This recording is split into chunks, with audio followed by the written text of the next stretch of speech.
Podcast is intended for mature audiences.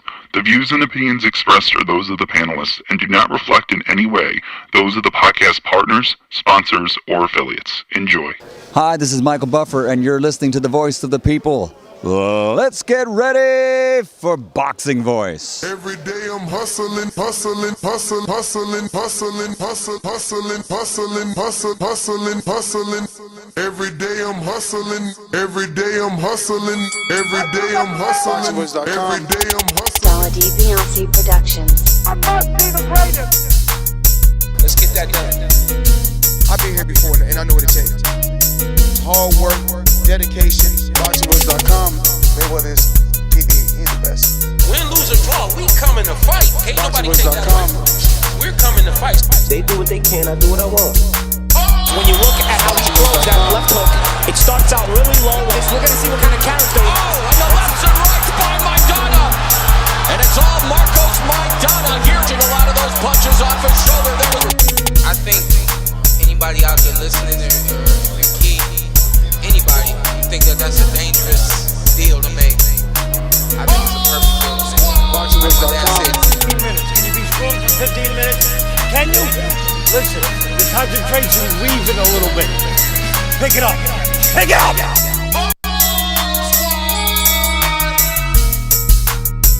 Some things about we got to deal with his body shots. I don't think you want to be that close to us. He's talking about letting the left hook go, then you're going to take the left hook. Let's get that done. Look, the fire's coming. Are you ready for the fire? Look, we're firemen. We are firemen! The heat doesn't bother us. We live in the heat. We train in the heat. BoxingWords.com. Let's get that done.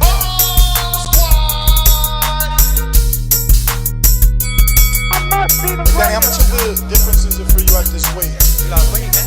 Yeah, I'm working out. I lost like 35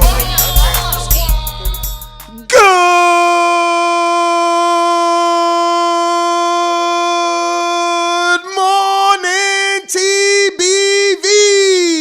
Welcome back, ladies and gentlemen, to another morning edition with the Breakfast Club of Boxing, the Boxing Voice Radio in the building.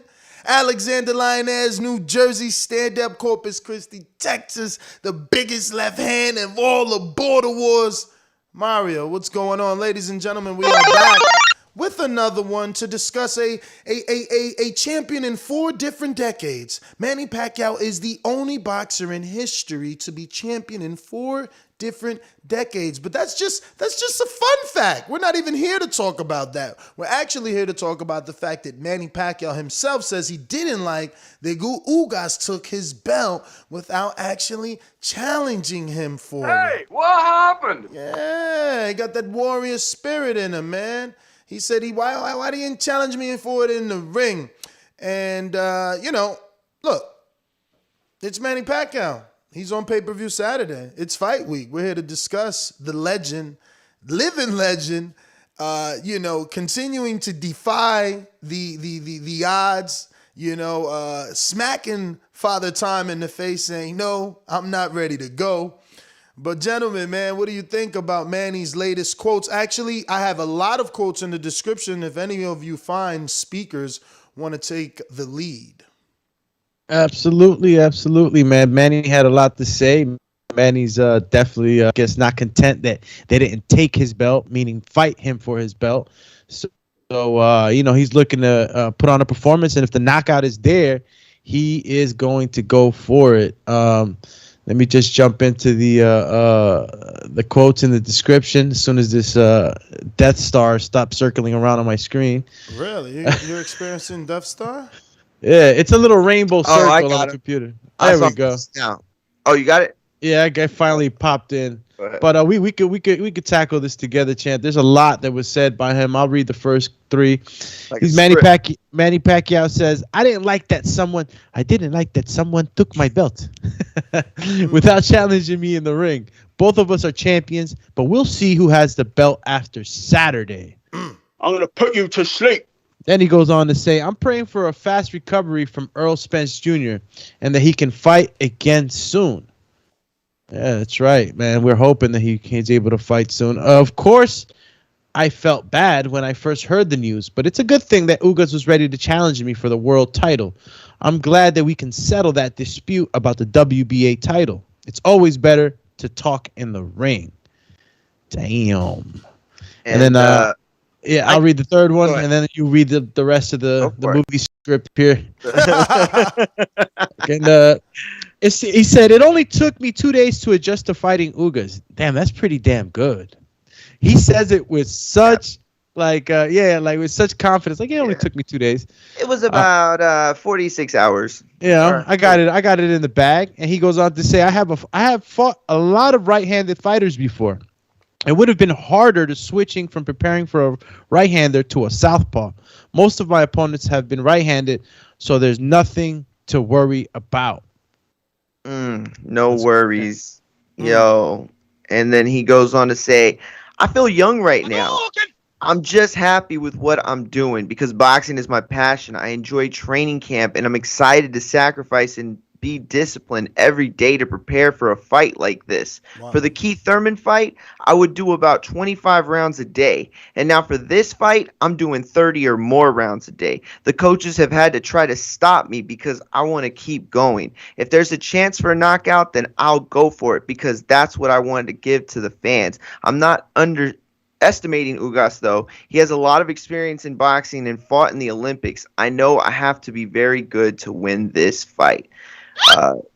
And the last couple things he said, I never imagined what I would have accomplished in boxing from the beginning of my career leading up to now. I went from nothing to something in order to be an inspiration for people both inside and outside of the ring. This is going to be a good action fight, and I'm going to do my best Saturday night because I love to make the fans happy. And yeah, that's it from the Senator Manny Pacquiao. Oh, look at this guy. Look at this guy. I guess that the biggest red flag for me was like, oh, I'm going for the knockout, man. He's been saying that shit for he's a champion in 4 different decades. Well, he's been saying he's going for the knockout for at least a decade. That's put the bag on it, so he feel bad about it now. No, he's capping.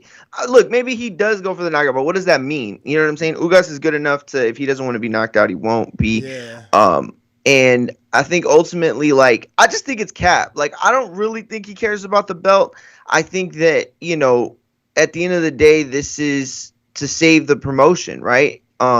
We need storyline. We need to be invested. For me, I'm just invested because it's Pacquiao, and this is a top 5, top 6 welterweight in the world. This is a guy that some people think could beat, a Thurman or did beat a Porter, so that's big. That's huge. And for Pacquiao to go and get a win of this magnitude, with the criticism that Terrence Crawford has faced, does this catapult Manny Pacquiao over a Terrence Crawford in the welterweight rankings? If, those are things that we're going to settle on Saturday, I think. Does this catapult Manny Pacquiao over who? Terrence Crawford. It doesn't matter what you think. Bro, you're tripping. Manny's already above Terrence Crawford in the welterweight division. Listen, that's debatable. I'm not saying you're wrong. How? I'm not saying he holds wrong. a bigger win.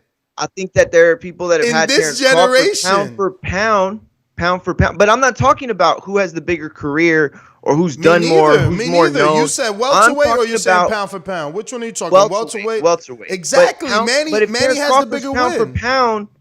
Listen, if this is my logic, if Terrence Crawford is universally regarded as 1A, 1B, pound for pound, then that makes him one of the best, if not the best welterweight in the world. Brother, again, I don't care how you slice the pie.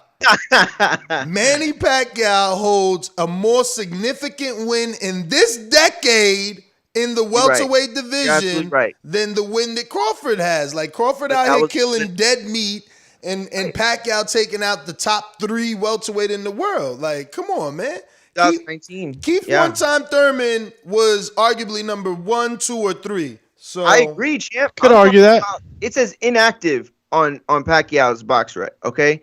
So, and now he's about to take on the number 3 welterweight again. Win came from Crawford. Brother, understand that this inactive welterweight you speak of is coming back to take on again the number 3 welterweight.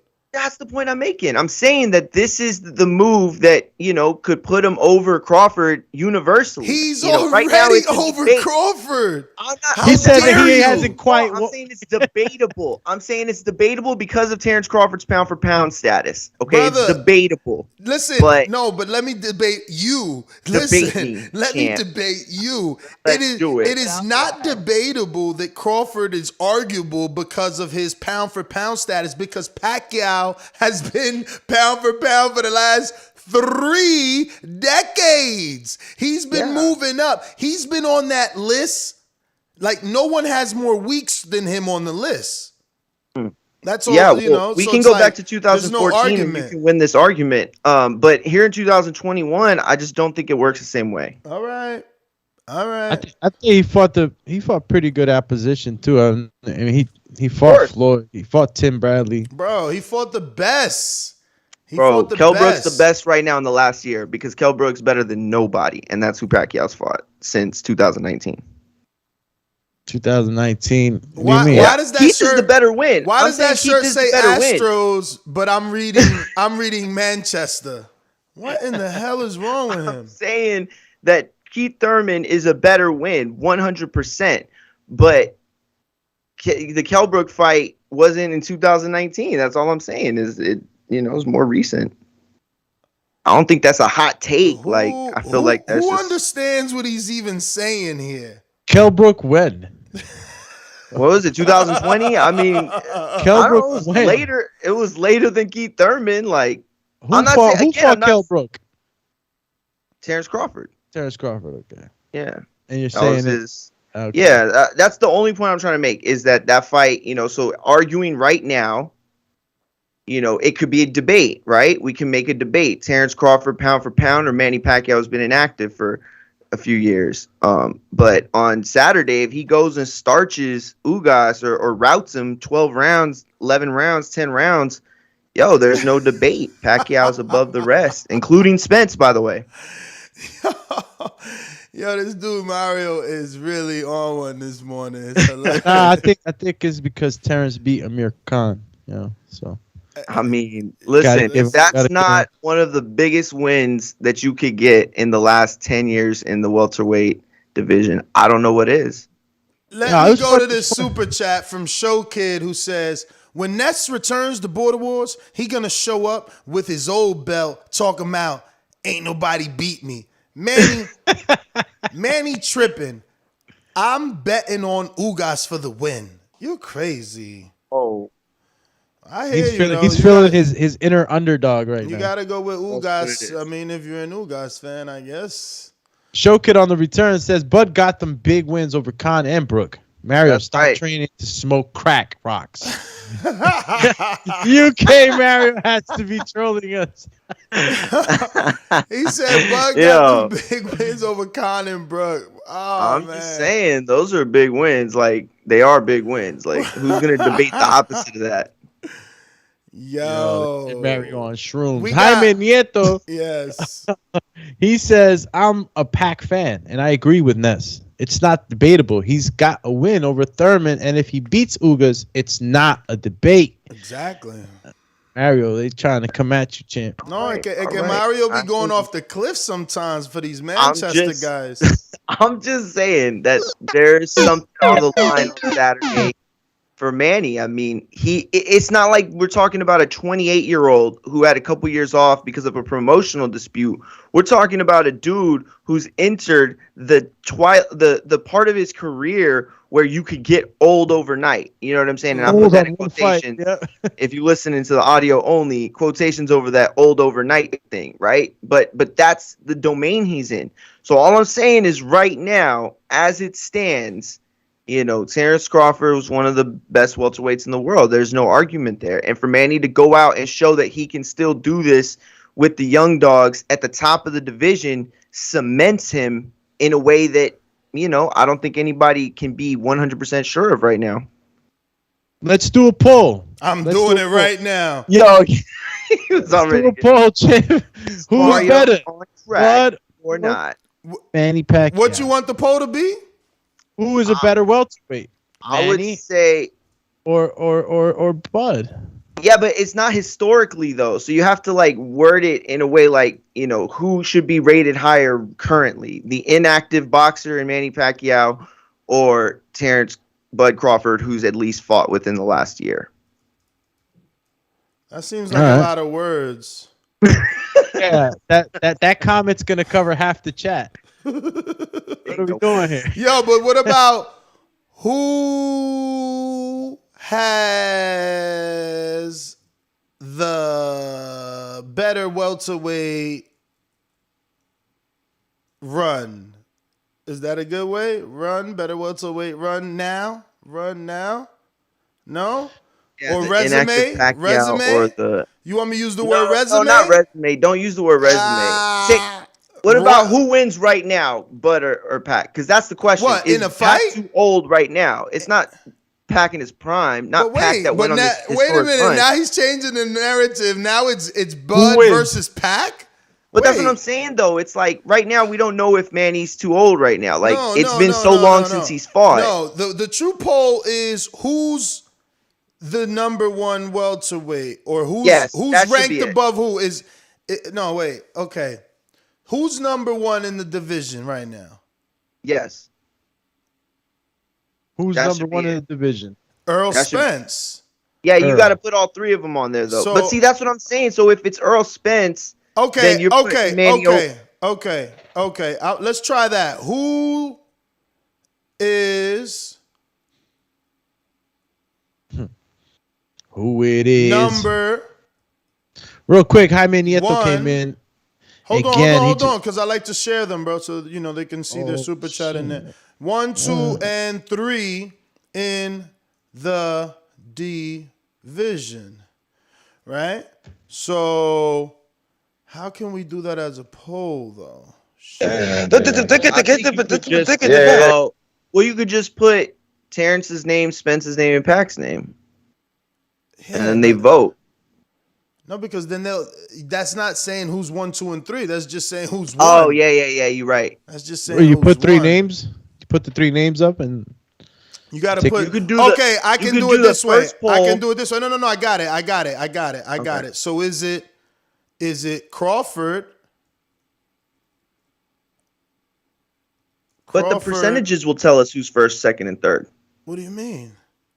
Well, because we'll know what our community thinks if, you know, Bud's got 30% and Pac's got 40 and Spence has the rest. You know what I'm saying? Like, yeah, but I don't think that. I mean, all right, I'll try it that way, but I don't know. For the record, too, I'm not saying that Pacquiao's not like. I'm not even saying that I'm gonna probably vote for Pac. I'm just saying that right now there's questions. There's questions. Beating in Ugas on Saturday, you know, it shows us that Manny's still Manny. They don't let me vote, so you know. Manny's still Manny, man. Manny. We'll find out. I think you're right, but we'll find out. Man saying he went from 25 to 30 rounds a day. But is he really Manny though? He's an alien.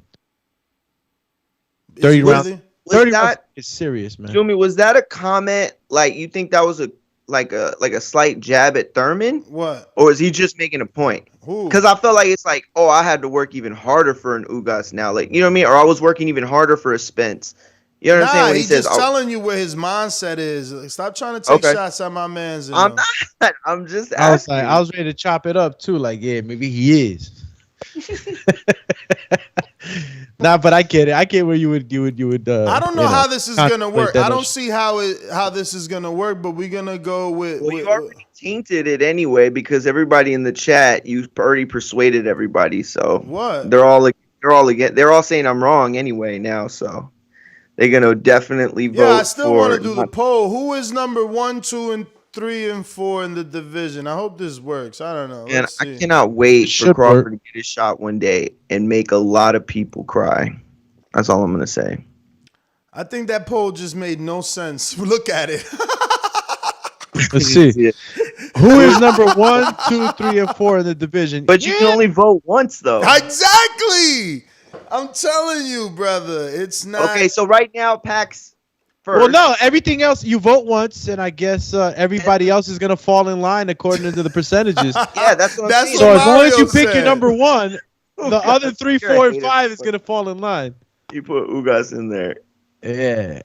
Come on, why you did that? I know, right? It's gonna be like -1 and shit. He looks all That's messed lonely up. by himself. Ain't nobody voting. Yo, you know what's crazy? If Joe can better vote for Ugas him. pulls this off, he's gonna have the last laugh. Oh hell yeah! But damn, dude, it's just not like I don't think it's best for boxing. It's best for boxing if a Spence or a Crawford took him off him. Yo, Manny winning so far. Yeah, he won in 43. Damn, Yo, they got Bud at 3rd place. What? Yo, not for nothing. I picked. Well, I guess because of the circumstances right now, I guess I would have picked Earl first, but I picked T-Bud, man. Oh, Pac and Earl getting close. 40% to 37. Pac up. Bro, you can't pick T-Bud based off Earl's accident. He is currently number 1 welterweight. Currently the only unified champ. Like, you cheating, man. Y'all always cheating for y'all favorite fighters, man. I'm just saying who wins in a fight. That's all I'm saying. That's right not now. what the poll is about. I know. You made this debate about Pacquiao not being above Crawford because of some pound for pound list. I'm saying he's above Crawford because of his accomplishments in the welterweight division. You saying no, you got to choose their totality. I'm like, all right, well, fine. Pacquiao's been in the list forever, so you turned it into this, not me. Not me. Pacquiao's a legend. He got that legend status. I just thought he was. I mean, look, he's doing some crazy things, man. No, you're right. Listen, Kennedy Foreman probably said it best. He said, I walked off the ledge and forgot to jump. Perhaps that's what happened. Really, the truest point I'm trying to make is that for him to beat an Ugas, it solidifies the fact that Manny Pacquiao is still Manny Pacquiao. You know what I mean? Like, if you were to go out there and beat like no disrespect, but like if you were to go out there and beat like I don't even want to use anybody's name to be disrespectful, but like, like if he beat like Mario Barrios coming off of this loss, like, you know what I mean? I don't know if anybody's going to go out there and say, oh man, he can still bang with the best of them at welterweight, but to come back and beat an Ugas, no, that suggests that he is very capable of beating a Spence or a Crawford. Yeah. Call you, Holes are still. Why when you said that Mario Barrios fight, I was like, I know. He is number 6. He is number 6 at welterweight in the WBA. Listen, the WBA needs to like get a grip. Get a grip. I'm not going to say anything any more graphic than that. Thank you, Alexander. You see, we're becoming a great team here because, boy, was I going to use, like, fire and stuff. He was talking fire and stuff. For real. Like, no, for real. No, because it's like, bro, they have so many belts and they just, like, welterweight. I mean, my man Berto's at welterweight and Barrios in the top 10. So, like, think about, like, how disrespectful that is to dudes that been out here grinding for the last 4 years. Right. You know what I'm saying? So, but shout out to them because they making shit happen in any way that they can, man. Like, they getting in where they fit in. That's what that's called. You know what I'm saying? Yeah, well, the president did come out and say he wouldn't. Look. And people say that no one's listens to this show. What? People say no one's listens to this show. Ever since I started doing them Andre Berto interviews and him being magically in the top 10, guess what? He's magically off the top 10. Whoa. Yeah. Hey, I'm not They surprised, motherfucker. are listening. Because motherfuckers was like, how he get in there? Al probably mad as hell I ruined his Gervonta Davis, Andre Berto fans. He like, damn. Now he probably not mad. He probably like, thank you, Nestor, because everybody I tried to pitch that shit to, they didn't like that. They said thank you for saving Tank because he ain't beating a Berto welter. No. I think they just said thank you for not wasting the money on it. It wasn't going to be Thank you for throwing Keith Thurman in there. How about that? Yeah, right. Keith is in number 13. It seemed like he's slipping, man. He going slipping. He falling. He need to get up. He falling. He can't get up. No, he need to get up. Like, come on, man. Give my man a fight. Yo, they got my man Michael Fox at number 12. How do you got Fox ranked above Thurman? Yo, give my man one time a fight. How you got Fox and I love Fox. He know I love Fox. I'm a Fox. Like me and the Foxes go back. We go way back to Connecticut days. But damn, one time, because if one time was one time, then for all a good night. Man, come on, man. All right. Yo, y'all tripping, man. I cannot believe this. Yo, Avanesian is number 7. When the last time this dude fought? These rankings are... Man, I think Avanesian just starched somebody. Who he starched? He super starched somebody. He had spaghetti. Like the only starch he doing is spaghetti, man. Ain't nobody beat. God. Avanesian. That's Let's see what he did last, man. I think he KO'd somebody recently, man. He just fought Josh. Man, that shit was what? That was in February last year. That's why it's been a long time since he beat Josh Kelly. He mangled Josh, and he's still in the rankings. Meanwhile, they doing everybody else dirty. Conor Benn top 10. This is Roshan Rutsky. Conor Benn top 10 in the A. I want that Conor Benn Porter fight, man. I like that fight. I want that Conor Benn Porter fight. That would be a dog Not right fight. now. Like you could get. Don't Conor got a fight right now? Yeah. Who he fighting? No. He just came off his fight. Who he beat? Damn, who was it? It was somebody notable. Conor Benn. I'm on BoxRec, man. You there? He about to fight Granados. I know one of them tested positive. He about to fight Granados in a couple of days. That's who it is. Yo, it's that's what we got to talk about, man. Yes. That's what we got to talk about, man. Damn, bro. DAZN got us. Supposed to happen. DAZN got us. All my Americans. Hold on. Where you at? Hold up. Calling all cars. To America. Yo. Sound like you about to start something. Yo, Eddie said to us, "Are you with me?" And I said, "Yeah, I'm going in full throttle. Here's my 100 for the year." And now they've abandoned ship on American fights. Like, oh, we got the biggest name in boxing, Canelo, and he's not fighting in America. I'm seeing more and more fighters pop up on DAZN Italy. Really? What? I mean, DAZN Italy.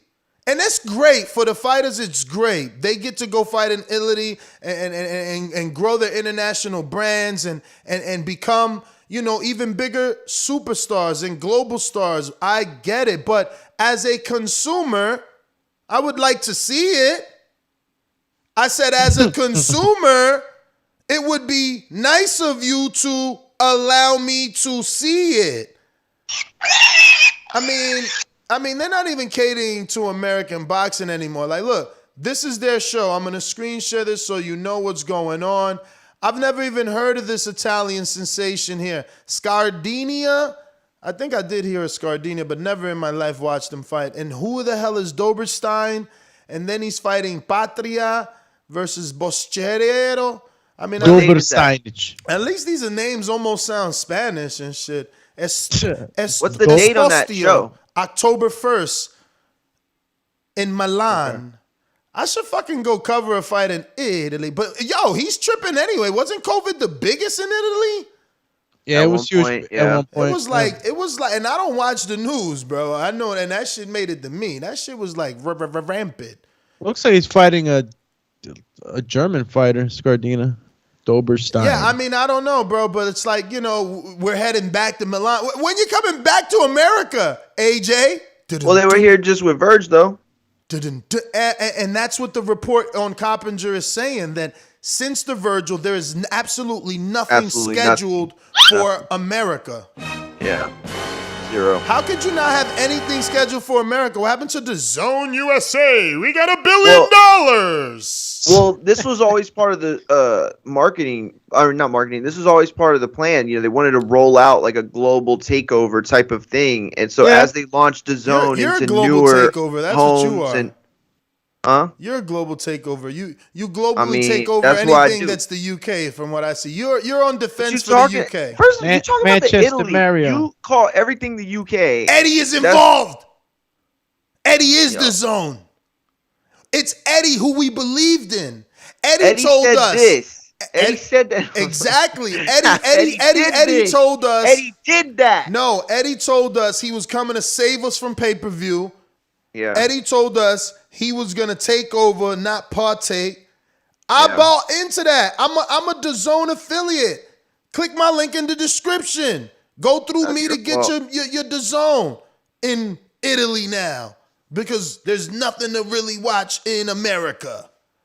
I mean, I don't know. If your plan was always to go to Italy, then you have to have an Italy show. I agree with you that the American. But give us an American show, champ. You got American fighters. You keep cutting American. Like, okay, they said they strategically didn't re-sign Devin Haney, or do they just strategically not have dates in America anymore? Like, you got rid of Michael Hunter. Now you allegedly don't have Haney on paper. Like, what's the American you do have? Canelo's from Mexico. Like, who's the Americans they got? Oh, Demetrius Andrade from Providence, Rhode Island. Well, damn. I hear. Is it easier to travel, I guess, in that region? Because I know this COVID Delta thing is really affecting people. Are you being affected in travel? You've been flying around the fucking country, man. We got to get country. Yeah, I was not feeling well at all when we got back. What do you mean? They just flew somebody out from America to the UK the other day for a fight. Mario, help me with that fight. Fight. Well, who fought? Who fought as a recent out of the country? That's notable. They just flew him out. I'm telling you, man. I think it was a Matchroom card. But anyway, didn't Matchroom have some news? I'll take this moment to remind everyone that today on our flagship evening show we'll have the world-renowned commentator and announcer and journalist and author and many other things, Al Bernstein of Showtime. Yes. And we also have scheduled Darren Cunningham, because no one thought to get Amble's number. Y'all two was in front of Ambos looking at we came out on TV together. They're in the He didn't let Ness network hold right his now. belt. He didn't let me hold the belt. He thought I was going to run with that shit. Ness and Mario like, oh, snap. Yo, he was like, he was like, I was like, oh, I was the commentator. He goes, oh, you were the commentator.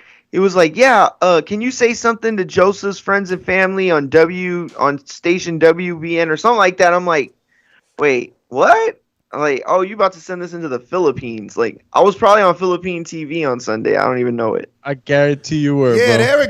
there it goes. Granados went round trip to London without an issue. I don't get how some of these people still talking this I can't travel shit. Granados was just out there and it was Bendit that popped.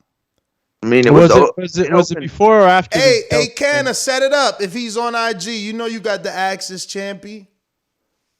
Set it up. Brandon, he's on IG. Get Ambos on this show, man. Let's see what's up with Ambos. What was the point you were making with that? I forgot. You were making a good point. Oh, with what? Well, Darren's on. Oh, Darren's on. Darren, yes. And you were saying, I forgot what you're saying. Go ahead. Anyway, I'm sorry. We need to get Ambos on. Yeah, no, I know. It was something. Ness is trying to see what's up about this rematchy. Yeah, the trilogy for Estrada Chocolatito is on DAZN. Don't mean it's in the USA. Well, I heard that Texas is on the short list, so. I also heard that Canelo made a deal with Mexico. Uh-oh. You forgot DAZN going to Mexico? Where else? Isn't Chocolatito from like Nicaragua and the other guy is from Mexico? Yes. Yes, he is. But they used to have beef, though, but. I mean, it's still a Latino country. No, you're right. With money, and these guys get paid like. No, you're right. I mean, what is Chocolatito getting paid these days? 175, 150, 275 the most, maybe? Probably the most that's ever been made at that division, I'd be willing to bet. No, I know, but these days, he's obviously not getting 600K right now. And he's never gotten more than 600K. That's Google. I don't speak on his finances. Actually, my fantastic great producer sent me this. Don't everybody believe in Google? Go Google that shit. You know what I'm saying? Google that shit, champ. He probably made Google it. He probably made about 600,000. That's it. Yeah, you know what I mean 600.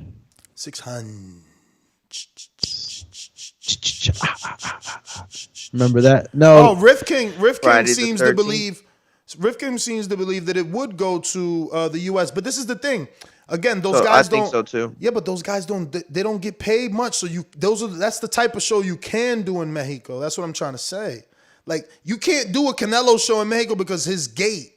But, I mean, how many tickets are these guys selling in America? Not many. So he could sell out. I mean, Really? they can put that where they put Where? that, and Where? it'll do. In the foreign, listen, they take that thing to LA, they take it to San Antonio. How many tickets? I mean, I don't like to speculate, but that's you what know, the show is I'll about. tell you what, they can find a venue to sell it out. I think they could probably do realistically like 7,000. Yeah. For who? Keep in mind that Abner Mares and Leo Santa Cruz in their fight together versus each other did 7-something thousand. No, So I be careful agree what you're that talking there, brother.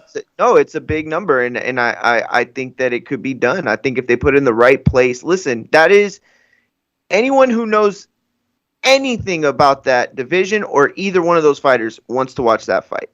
I mean, there's not a person, probably except for Ness, on this planet who isn't eagerly anticipating that fight. You always want to paint me out to be the bad guy. Bruh, let me ask you one question. What? Have you even seen the rematch? Of no. Who? Of Chocolatito Estrada. Bruh, That's what I'm saying. I've been busy making you the biggest Border Wars fighter ever, turning you into the new Al Bernstein. I'm not trying saying to there's find anything you wrong book with deals. I mean, how can I also watch Chocolatito? I'm just saying that you're one of the few. You're part of the smaller demographic of people who are aware of these two fighters and aren't eagerly anticipating that fight. That's all I'm saying. Listen, all I'm going to say is I'm such a fan of that fight. It's going to happen in October. I've just put my link to DAZN. And by me, I mean we, and obviously TBV. Ooh, Ness is truly an MC. You see how I did that? But listen, I do need you to click that link if you don't have DAZN, even though you may feel a little jerked, right? Because Eddie ain't got no U.S. shows for us. Yeah, no. So when's the next U.S. show on the schedule? It's also Oscar, though. Ask yourself, who the fuck knows? But Gabriel Rosado's put on IG that his fight with Munguia is getting close. They're in negotiations, but that don't mean DAZN is buying it or has to buy it and see. And they have both and then those prepare men. A date. Listen, we know Devin Haney's father, Bill Haney, told us that DAZN offered them a October date. So I'm sure they can do, Rosado and Devin. I mean, both of those are main events, so I guess not. I don't know. I was going to say put those all on one card. That would have been good. Rosado Munguia, Devin Haney. But damn, how do you go from a main event in Devin, who had a very successful main event in Las Vegas, to undercard of Puerto Rico versus Mexico and Munguia versus Rosado? That's its own. They're two separate main events. So those are definitely two American dates you can do right there. Maybe they're buying fight by fight. I know all we're reporting is that Coppinger spoke to his peoples, and there's nothing scheduled in America after this Virgil Ortiz that just passed.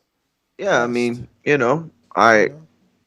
He's right. But I mean, look at it. There's no knock. That's no knock. That's no knock. Like, what does PBC have scheduled in terms of Fox? Yeah.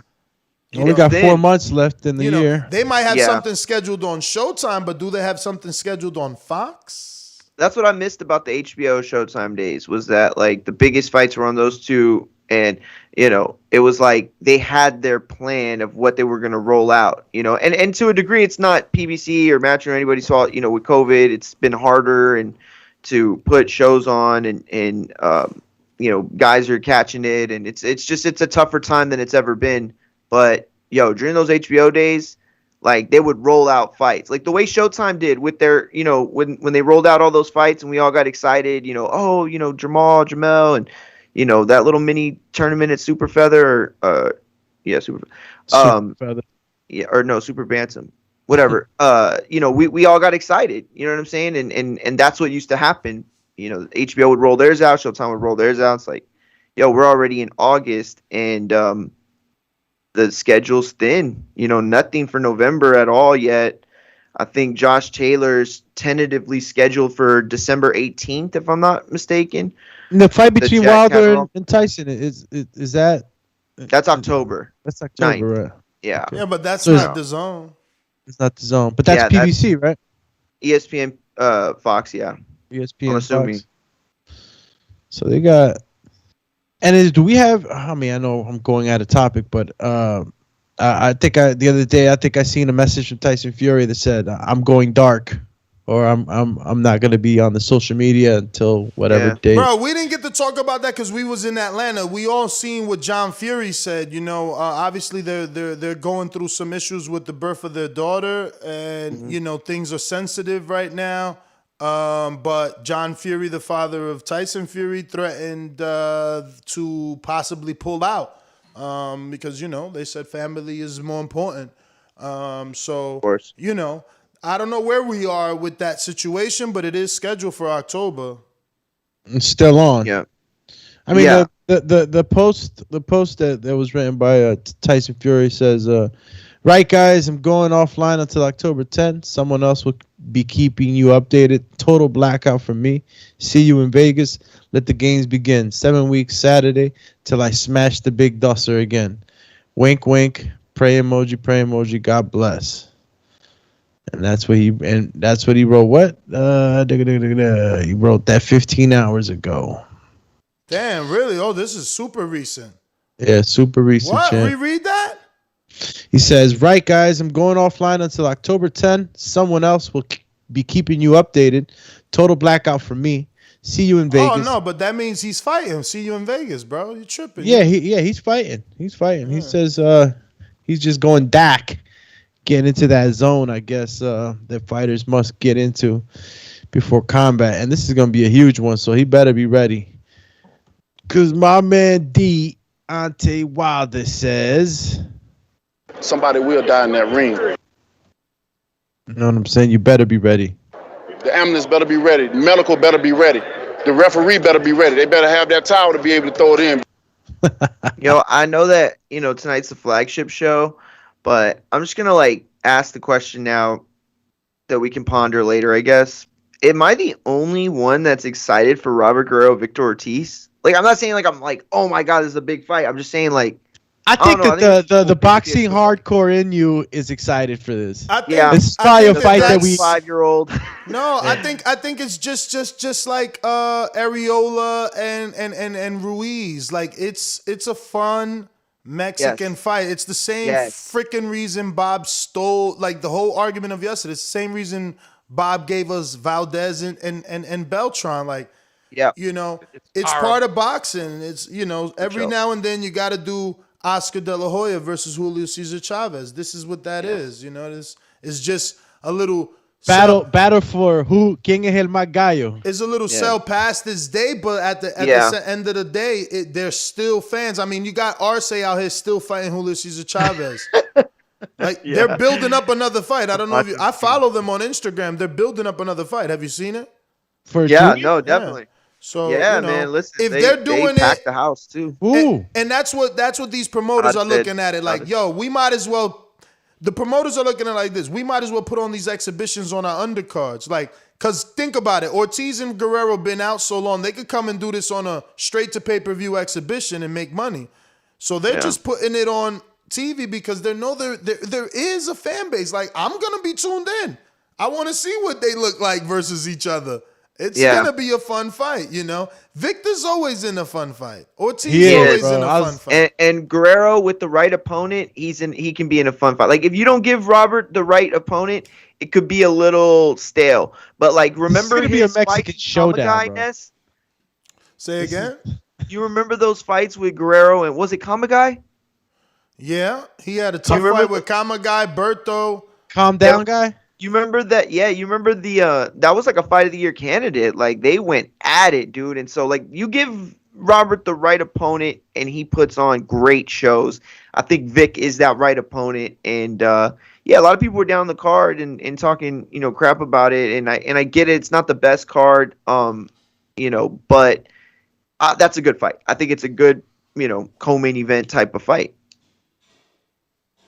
That's what the UFC used to do too. Remember, Doomy? They would just throw the older dudes like Rampage on the undercard, on the co-main event or whatever. A title fight that, you know what I'm saying, need a little juice or whatever. And they used to put those guys, you know, Vanderlei Silva, you know, they were already on their way out, but exactly. They the brought some Nogueiras. type of the Nogueiras. You know, Oh how man, many they were times doing that for a minute. They were they would just throw. It was like any time they needed to beef up a card a little bit, it was like throw a Nogueira on it. Yo, throw the Nogueira brothers in there. Little Nog was sick though, man. That was one of my favorite fighters. Pretty good.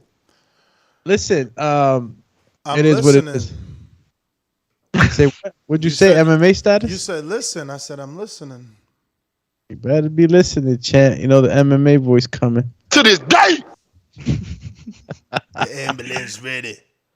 Yo, so again, if you want to segue back to Manny Pacquiao versus Yordenis Ugas, they will be fighting 9 p.m. Eastern Time, 6 p.m. Pacific Time on Fox Sports pay-per-view, PVC pay-per-view on August 21 this Saturday. It's gonna. Yo, y'all see you can buy it on YouTube now? What? Yeah. You lying. You can pay-per-view buy it on YouTube. Yeah, right? YouTube put out a press release Sunday when I saw it when I got back. I'm gonna take the chance. Remember, I said I wasn't gonna buy it because of the Fox, but if it's on YouTube, I'm gonna take the chance because I still got my Huey Fury pay-per-view on YouTube.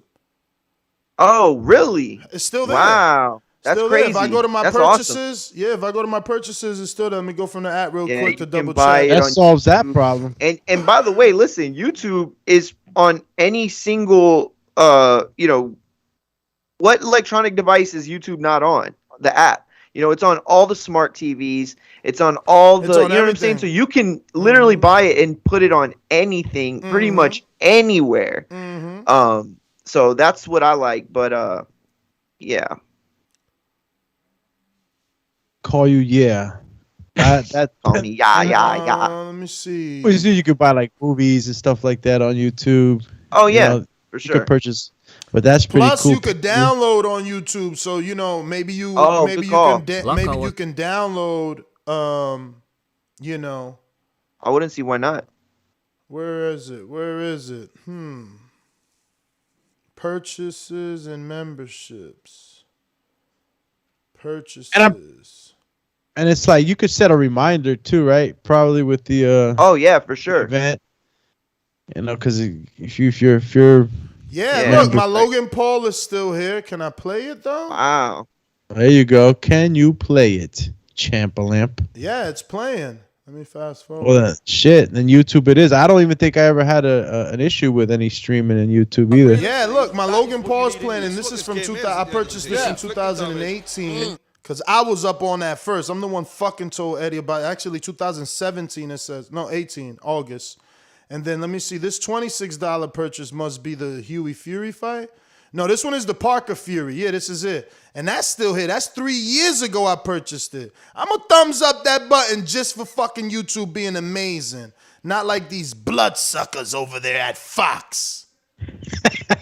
That's right, bow, sucker. Yeah. They stole my money, man. Did we get to this super chat by pound for pound supporter Andre Dakota in New Jersey who says, you know something is up when DAZN USA, where DAZN don't fly out their numbers.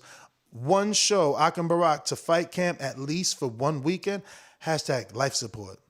So, sure. I mean, you know, the thing is that the fight camp is so UK, they didn't need Akim Barak. They're not catering to the U.S. They needed Akim Barak if they wanted to cater to us to get us to watch their UK fights. But that's right.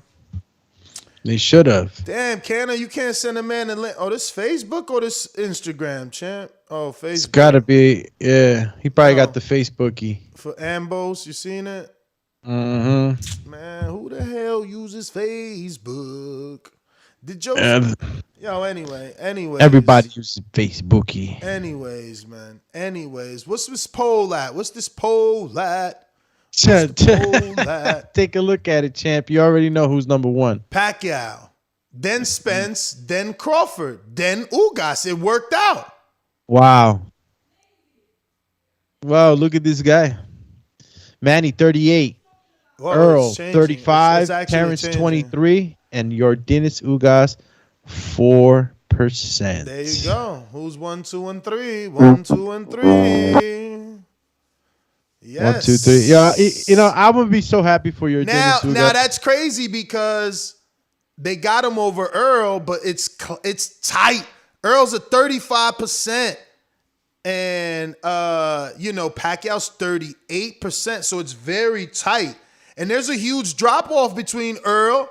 Oh, Pacquiao 39%. Wow, they tripping. His votes is coming in. Damn, they changed. They back to 38. Going back and forth. They going back to 38.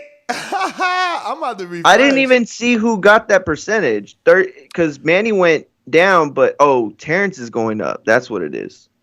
We got a cash app from Hawk 10 minutes ago. Sorry about that, Hawk. He says, Manny Pacquiao by knockout. He wants his belt back. Nah, Hawk. We betting on a decision. Let me go to my bookie, see if things changed after we did yesterday's show, because they listening. Ness, you don't know who votes who. There's no way to find out, right? No, I don't have those voting information just yet. We need to expose the 4% who voted for Ugas, not because they don't have the right to vote how they want, but because they trolling, and I know it, and I want them to explain it logically now. Why can't they think Ugas is the number one in their mind? That's a few. 100% they can. 4%. Now tell me why. Listen, 4%. Listen, 4% people doing what Mexicans do every single freaking day, and is bet with their countrymen. Those could be Cubans. Bro, oh, that's right. It could be Cubans. We do it every day. Why? Because we happen to have the number one pound for pound fighter in the world. You think that's semantics. Why? That's he said semantics.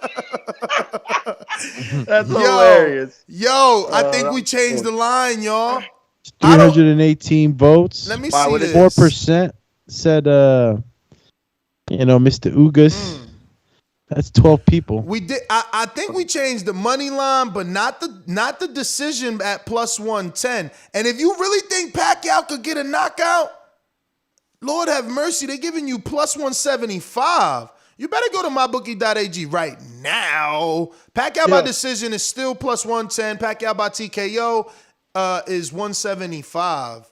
See it right 12 here? people out there believe that Ugas is number one. Right here and right here. Right here and right here. So come to mybookie.ag, use code BETTBV, and make that money. What you said about your percentages? Where the 12 people at that think that Ugas is number one? Call in. That's what I'm saying. It's 12 people out there that believe that. No, it's not. It's 12 people. I'm still seeing 4%. 4%. But 4%. Oh, it's 12 people. Got it. Yeah, but 12%. He's doing 12%. 4% of 321 votes. But you got to think that's constantly changing. It's only it's going up. Now it's 13 people. No, now it's 32 votes there. 22 votes rather. Yeah. Still don't change. He's still got 4%. Listen, they need to call in right now. Explain yourself. Again, you have the right. This is America. You can choose whatever, the voice of the people. We're not trying to silence. In fact, we're not trying to silence you. We're trying to echo. Tell us why Ugas is the number one over Terrence Crawford, Manny Pacquiao, Errol Spence, or expose yourself for a line troll. I think that's Ugas. I think that's Ugas. That's his voting. That's over there slouching his chair. That's Ugas. That's Ugas. That's Ugas. His girl. The whole team. Yo, it probably is. Louis the Cubas. Y'all didn't know Ugas was signed to Dental Divas? Yo, they just wait till the votes start coming in. We're about to bring that up right now. Right. Yo. Nah, but it is what it is. I agree with the poll. I mean, I know you haven't closed it yet, Ness, but it looks like Earl's making a little comeback now. It's like 36-38 now. I'm glad that they're respectful of Earl winning 2 belts. 37-38. Oh. See what it is? It's either more people coming in to vote, and that's what's changing the percentages. That's all. Of course, there's more votes. Look, right now it's 326 votes. It's Super Mex signing into all his burner YouTube accounts and voting. Voting for Earl. Big Fish Cow. Hilarious. You know, Super rise hard for the big fish. He does. I respect it, man. I respect it. And we could have just answered this question differently. We could have just put who's your number one welterweight, and you pick on who you think was number one, and that would have tallied it up. So I guess it probably sent the same message out. I get it. Hopefully we didn't confuse too many people.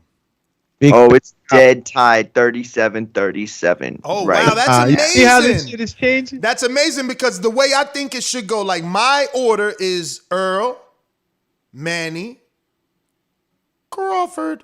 Where's my Manny Pacquiao army at? So I need more Earl fans to come. He deserves to be number one welterweight right now. Oh, shit, we done it. 38%. We in the lead, Earl. Even though you don't, even though you don't fuck with me. He said we done it. We've done it. Yo, that was...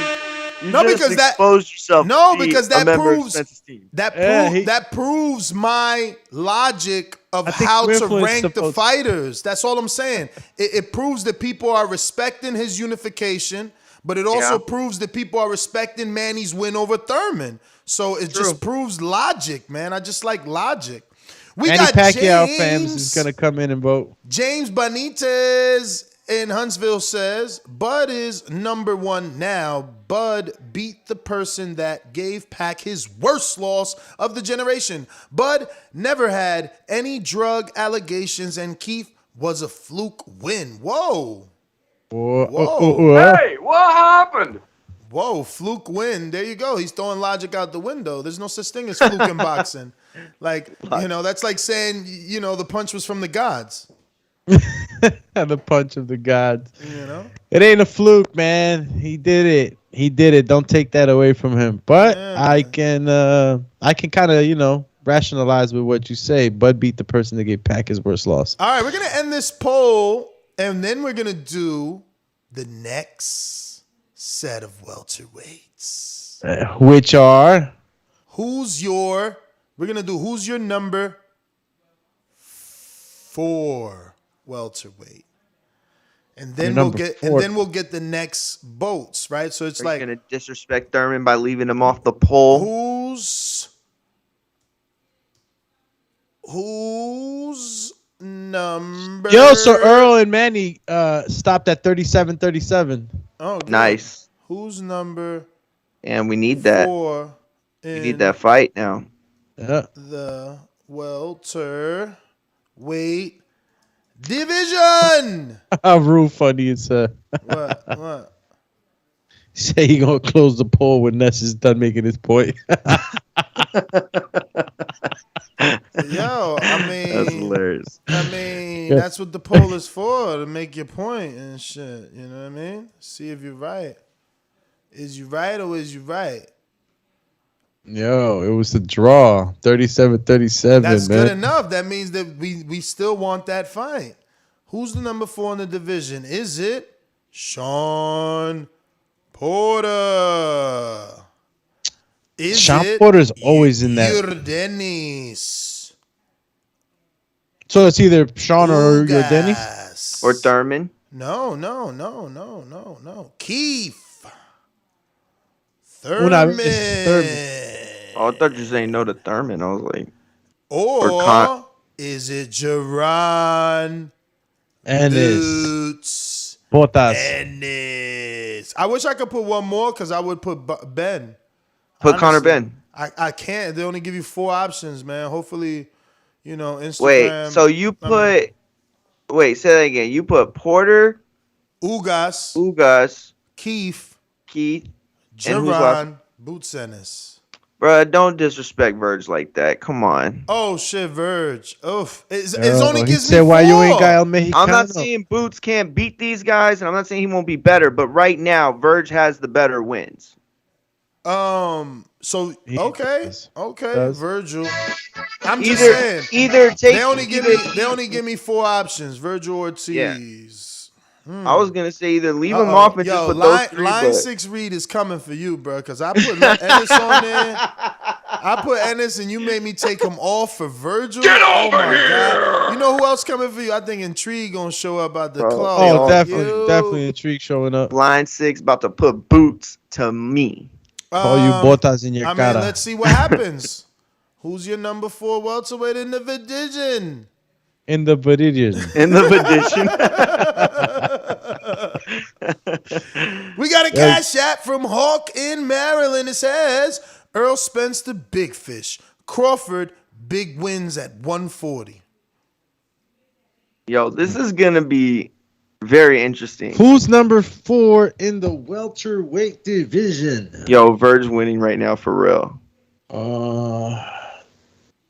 See, is it Verge is showing us what we want, man? Yes. KOs, Way to say. aggression.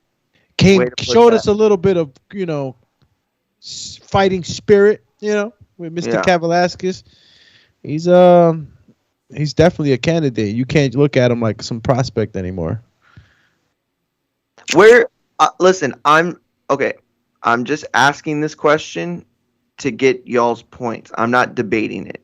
But where's the logic in putting Porter over Thurman for 4th? Porter over Thurman? Porter? Yeah, because right now Porter's just won more an active. eliminator. He's always, Porter's the mandatory to Bud, the mandatory to Earl. Remember, he had a double eliminator for IBF and WBC, and then he's mandatory to WBO. Like, why wouldn't he be ahead of Thurman? He possibly is. Bro, that boy stayed on the mandatory list. Sure. I think the logic is that Thurman has the W.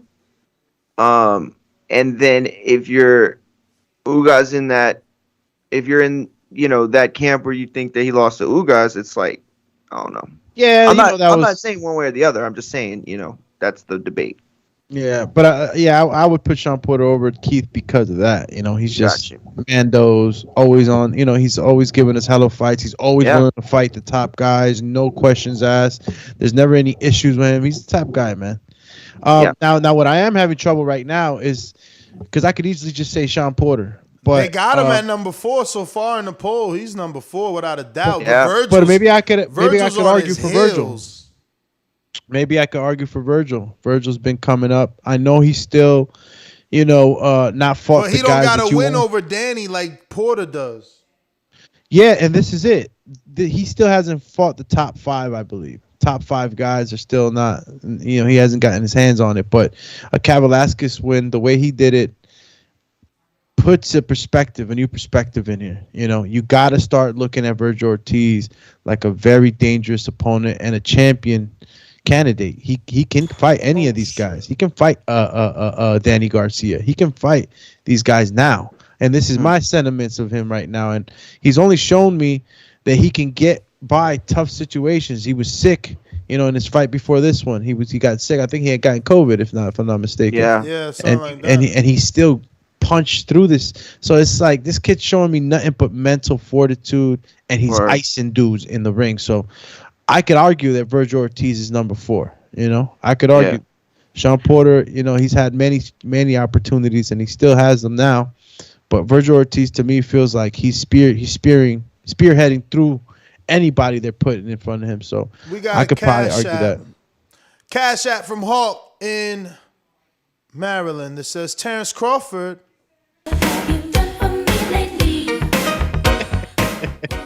What have you done for me lately, Terrence Crawford? Well, in response to that, it seems that Virgil has taken the lead. Mr. J Duke 40 with the super chat says, closer fight with Pac, Horn, or Keith. Bud all day. Bud all day. I like Bud all day too. To this day. Yo, so much passion. Yo, so much. What other polls? So right now what other wonderful polls can we come up with? Let's conjure up a few more. They need to give me more options. Who had the better last win, Verge or Sean Porter? Come on, man, that's cheating, man. Nobody likes Formella. Right. We know him because we're hardcores. Everybody knows Kavalaskis and what he did to Crawford. Kavalaskis, listen, before Kavalaskis fought Crawford, he was considered, puncher. Not a puncher. No, sir, my friend. He was more considered. Where is this soundbite? Because I refuse to use those words in my vocabulary. Oh, that's what you want to say. We're gonna have to say no to that one, We'll champ. run with this one. He's deleted. There ain't no fucking bums. Oh, well, after the Ray Robinson fight, that's what Bomac called him. Word. You're a bum. Fuck that. Ain't no fucking bums. Yo, ever since Angel got rich, man, he's just been gone. He's like on a boat all the time. We don't even see Crazy Angel no more, man. Or people don't even know you playing that soundbite. They're like, yo, who is that? Like, we play Jose's intro, and they're like, they don't even know Danny was a rapper when he started, man. For real. Yo, I got some videos in the vault with Crazy Angel, man. Oh my God. From back in the day, that's like back in the day. He's the best, bro. Yeah, I got the video, man. I gotta put you on the spot, man. When you going to Philly, bruv? Yeah. We just got back. We've been taking care of a lot of work, behind the scenes. Give us a date, man. Give us a date, man. I talked to Paul Crow, the welterweight. He's ready to see you too, so you could hit 2 birds, 1 stone. Call you Tron. Let's schedule it for the. We won't schedule it now on air, but we can schedule it for this week. I think I might go see Mario Barrios on Saturday. He's having an event in San Antonio. Oh man, you know what? I'll plug it tonight on the show because I had it pulled up on my phone. I left my phone over there. He's doing a what? Get out He's having this event. It's like a Karma. Check your messages, Karma. I think it's like I don't even want to say it, but it's maybe like a charitable type of thing. Okay. I might be wrong on that, but I know it is like a benefit type of thing. He's having it in San Antonio.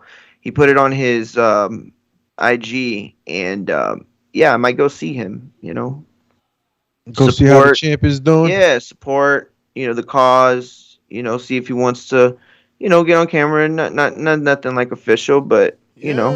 Yeah, man. Tell him sponsor our event, man. We need one of them. I would take one of those nice jackets. He could just give me one of those custom-made little, Frankie Vallen jacket he got going on. What was my man name?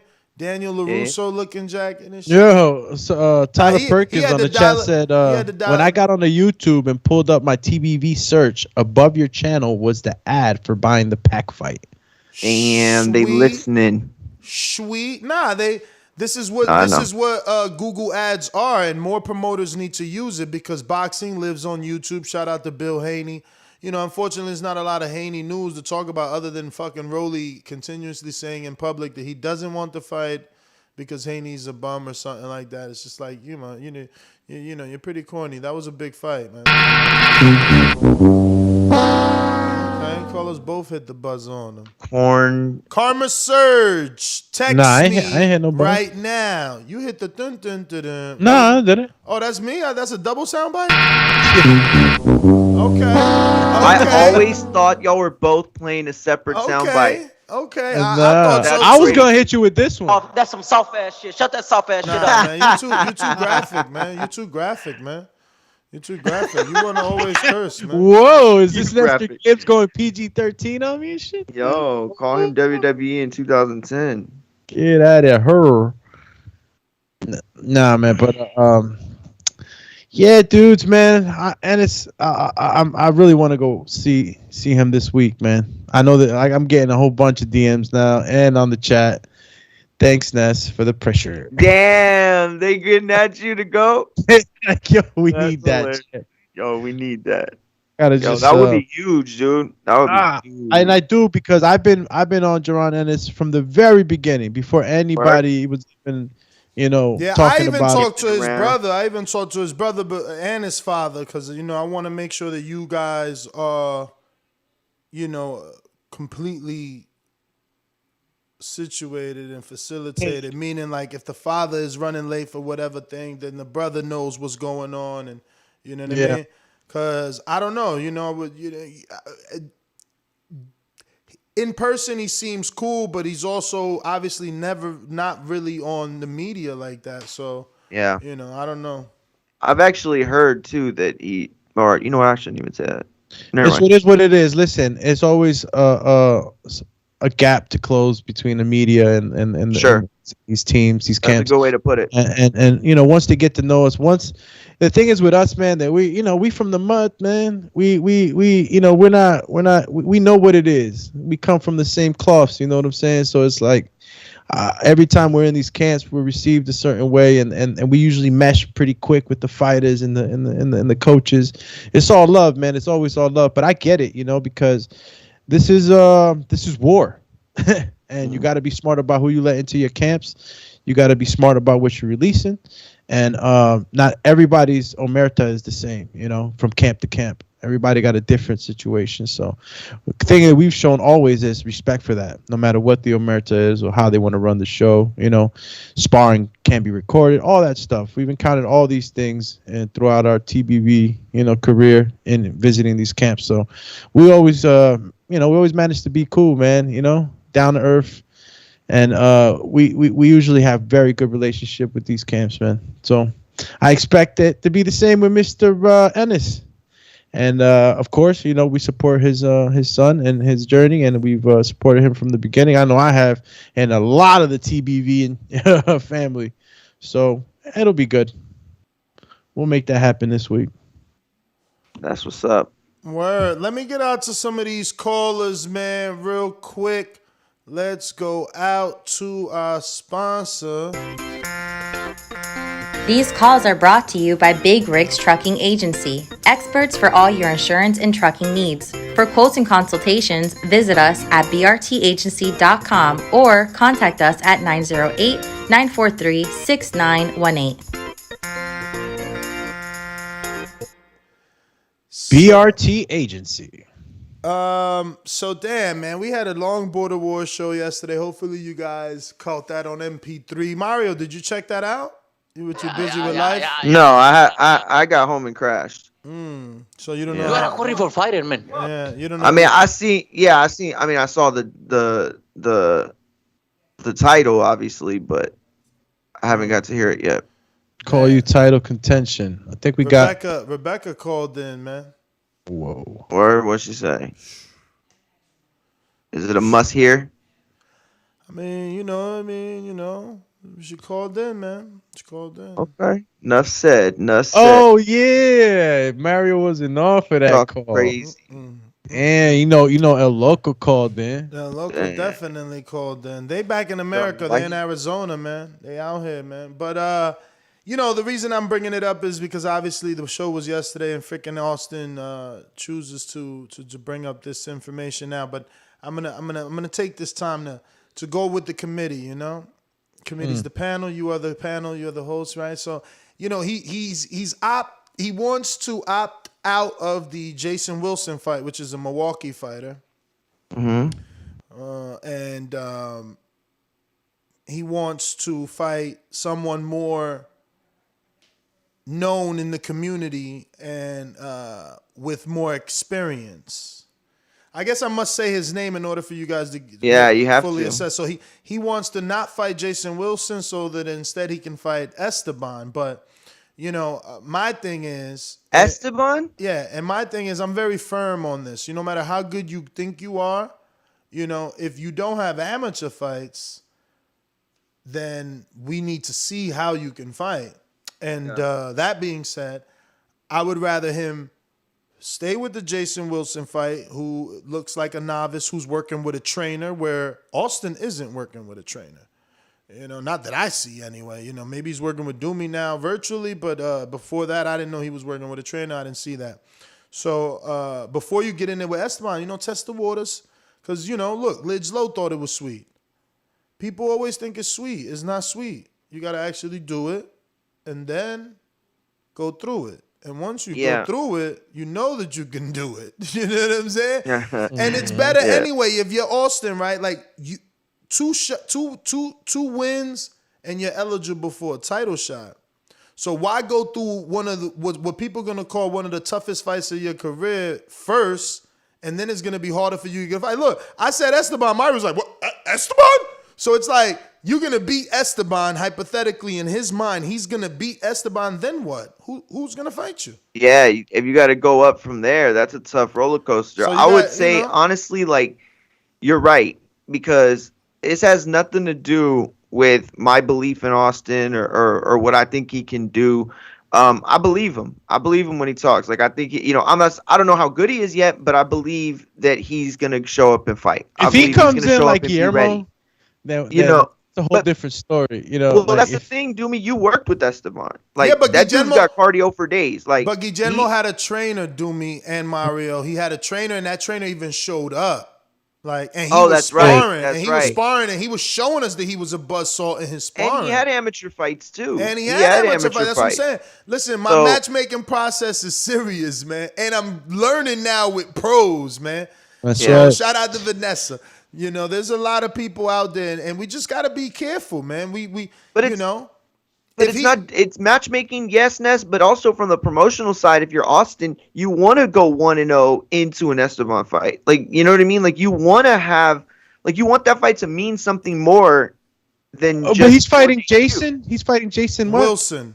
Wilson. All right. So what's his qualm is that Jason Wilson is not known enough in the community. No, I think his qualm is that Jason ain't showing enough. Like, nobody cares about Jason. That's how he's looking at it. But that's how he's looking at it because of the show. But when you get to Wisconsin and they all cheering for Jason, then what? It's different. Yeah, that's what I was ready to tell you, Austin. Like, listen, bro, when the event's happening, like, you're gonna see, like, and this is gonna be streamed to thousands of people. Like, everybody's gonna see you. It's not like, oh, if I fight this guy, they're gonna see me more. No, you're gonna get the same, viewership. Now, if you want to step up in competition, I could tell you that if you're gonna go against Esteban, you better had at least sparred 30 rounds or something like that. Something that's gonna give you enough experience in that short amount of time. That's why I'm saying that you would have to have had a lot of rounds sparring to come up in experience to get a feel of what it is to move around in the ring. Because if you're not, then you're going to find yourself, you're not going to be able to close distance. Your timing's going to be off. So if you're really, really training and sparring, and submit sparring. If you really want the Esteban fight, send sparring, man. But because as much as I can tell you that Esteban's in physical peak, and he's always in good shape. He looks good. He looked technically sound. You can always crack through things depending on what kind of fighter you are, but we haven't seen anything from you, dude. So how the heck are we going to be confident to put you up in a fight like that? You got to show us something, because I like the bravada. That's always good, but guess what? Bravada don't win fights. Yeah, he's selling the fight himself too. Like, you could say what you want about your opponent, but people want to see Austin fight, for better or for worse. Like, there are so many veterans that he's caught the attention of that are like, okay, let's see. Like, they're going to be watching him. That's somebody that everybody's going to take time out from the bag to go see what he's going to do. You know what I mean? That's a fight that I think few on the card are going to miss.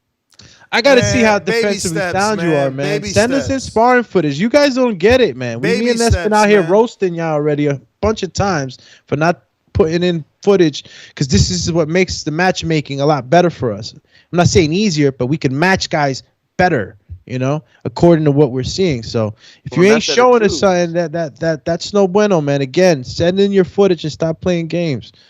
You don't want to be getting in there, and then all of a sudden you found out that the shit is not sweet, and you get your ass whooped in a way that you're never coming back. Damn, yo, Elias sent footage of him in the rack. He in the rack, got 6 rounds. You don't even go to the rack no more, man. Damn, he in the rack, bro. His back open. Yo, COVID fucking shut everybody his back down. open. He's in there. If it's open, shit, I'll go. He posted 11 minutes ago. Got some rounds in yesterday. 6 rounds in the bank.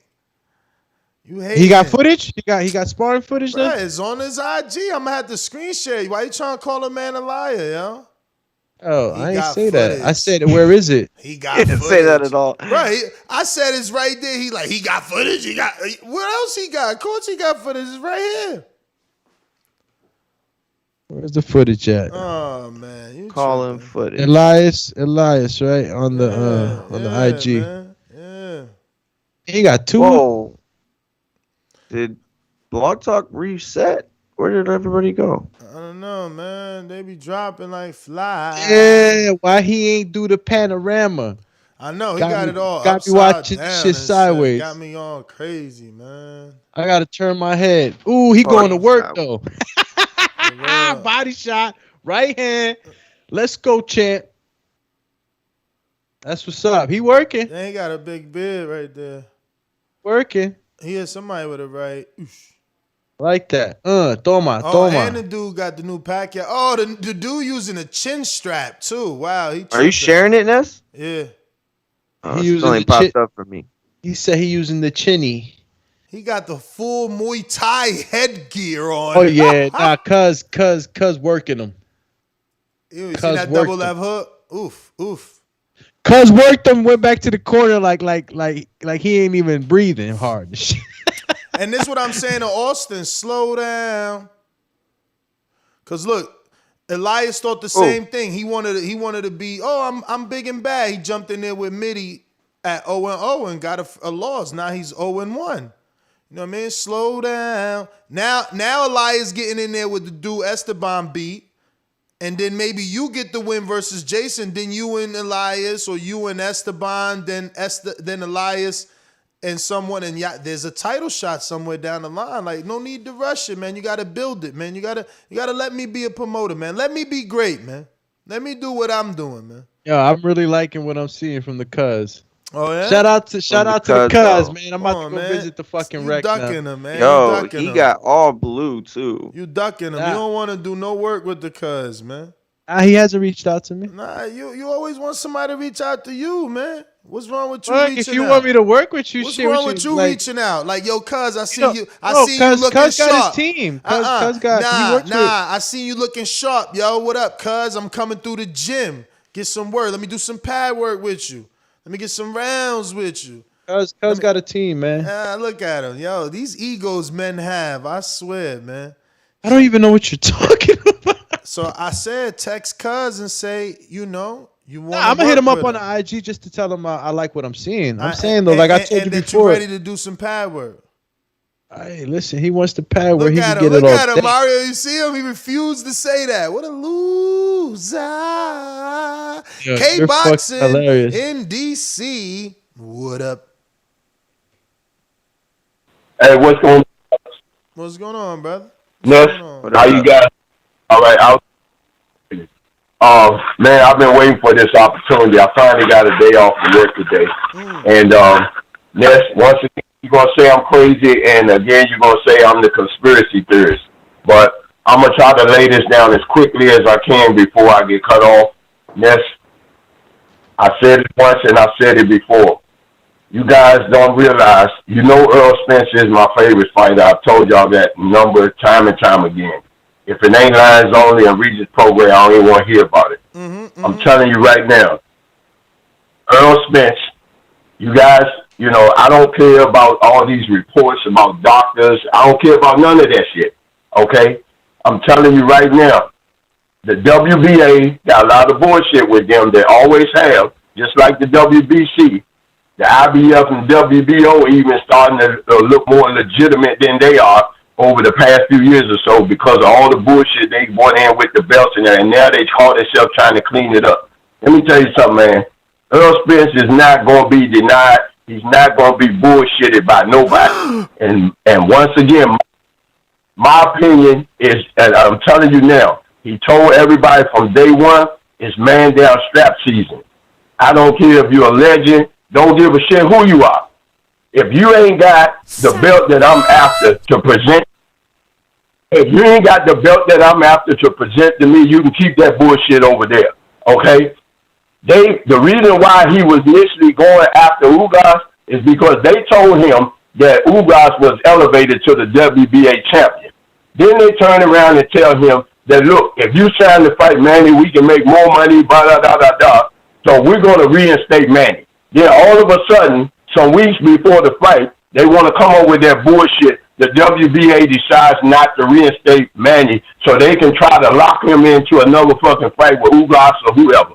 And Errol Spence is like, you motherfuckers don't control my career. I told y'all from day one, it's man down strap season. If you ain't got the fucking belt to present to me, I don't care if it's Manny Pacquiao, who it is, get me the fucking belt and then we can holler. And that's why Manny right now, and Manny knows that ain't shit wrong with Earl either. He knows that Earl ain't going to accept that bullshit either. He know Earl ain't running from him. Manny Pacquiao knows that. That's why he's telling Earl to be ready as soon as he gets done with Ugas. Because Earl is going to officially be his last fucking fight. Manny Pacquiao, and aside from that, I don't even think Manny Pacquiao has ever owned the IBF. Cut it. Austin and Hobbs. Hey, what's your best? We don't hear you with your shitty connection. How are you though? Hello? Hey, there you go. You're live. Hey. Hey, yeah. My fault.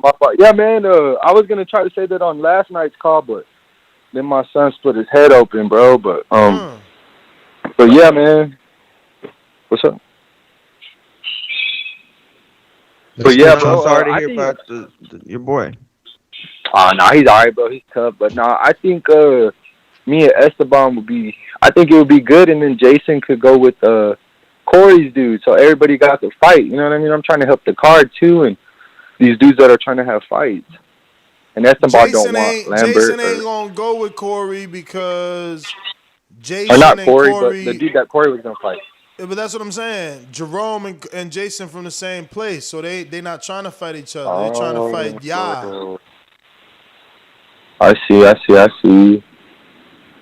I say you stay focused. No, and I ain't saying Jason ain't good or nothing like that. I mean, I really haven't seen nothing, but first of all, I am at a gym, bro. I do got a trainer, man. Ruben Lamas is his name. I'm at the works. I done said this a few times, bro. And Doomy, you never got back to me, bro, on that video I sent you. Which one? This the same video you sent me twice. Yeah, you said you were gonna send me some drills and stuff to do. You never sent me nothing. Oh shit! You gotta remind me, bro. I don't want to be a bugaboo, bro. Nah, never that. But you train. Listen, don't ever think that with me, bro. You can hit me up. Like, yo, do me. What's up with that? Because there's a million things that I'm handling.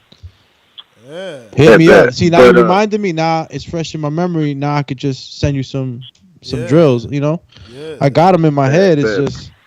Sometimes, things that I'm doing, y'all can tune into my YouTube tonight. I'm going to go live with my sparring. My wife's going to go tonight, and she's going to record it, so I can finally get some sparring bit footage out there. But, yeah, bro, I want that Esteban fight. I want that MIDI resume, you know what I mean, where everybody on there's a dog. Like, I don't want, he had a cherry here. Or, like, I literally want them to be, damn, Esteban, damn. Do you got amateur fights? Bro, I'm telling you, I've sparred amateurs, I've sparred pros in the gym. I ain't saying I've whooped them or nothing. Do you have amateur fights? No. All right, so I'm send the sparring tonight, man. We'll see how good you is, Terrence Crawford. All right, bet. All right. I'll send you those drills. Send them drills, man. We going out to Coach Myers in Connecticut. Yo, what up, champ?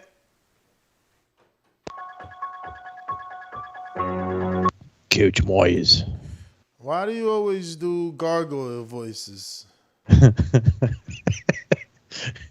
funny you related it to gargoyles. That's what I do. It'd be like Stoneburn.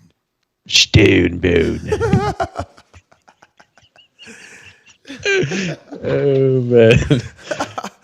Yo, we going to Caesar in Vegas. Damn, Caesar, I'm about to start calling you out, bro. My man signed up to like Border Wars 5 and then never fought. Caesar has been wanting to get in the ring and swing for a little bit. Let me check my messages. Karma said he sent it.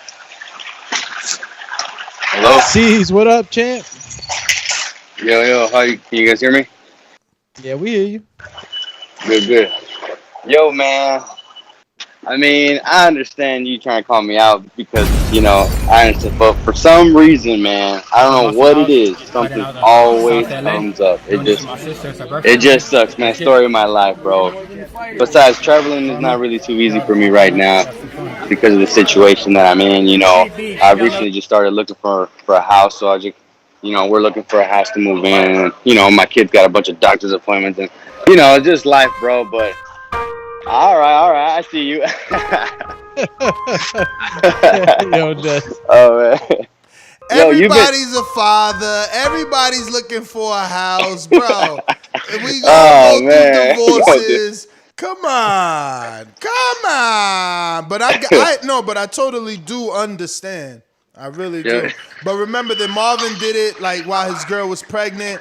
You gonna just have to tell your girl, listen, mujer, I'm the man, you're the woman, I'm doing this with the fellas. And then you end up on the Oh my God, all right, we're gonna let you go because you're like, he's doing machinery in the background right now. He just cut through a sheet metal. Like, whoa. But yeah, man, some of you guys, that's all you got to do. Look, I'm not telling you break up with your woman. I'm just saying you got to tell, like, look, I'm not going to buy the Corvette. This is my midlife crisis. You know, what do you want me to do? Would you rather me fucking get braids or go fight in this border wars? You know what I'm saying? You want me to spend money on a motherfucking Corvette? Go buy a get boat? this chain real quick. Go buy a boat? You know what I'm saying? Like, no, let me go do this with my fellas and chill. You know what I'm saying? And that's what y'all got to tell her. Like, she got to give you one, champ. Look, first of all, you specifically need to tell her, look, I mean, babe, the truth is I was training for this one, Border Wars 5, and then, you know, you got pregnant, so I wanted to be there for you. Shit, we on 12 now. Now you talking about I can't do it because of the house. How about you find a house, and every night after the gym, I come and look at the houses you found on Zillow and Trulia, and, you know, before we go to bed, I'll give you my opinion on those. And on the weekends, we go see those houses physically. Like, come on, man. I done all that shit. He just gave you the sketch. I done all that shit. I just bought this house, man. Like, get out of here. And I was training for Smoke 'em Out Jay when I bought this house and literally moved it. We did Border Wars 10 over here in Florida. Me just purchasing this house, still training, moving, all that. So don't give me no excuses. Yeah. Don't give me no excuses, okay? And I'm older than y'all, man. I'm fucking older than y'all. Yeah. That's the problem here.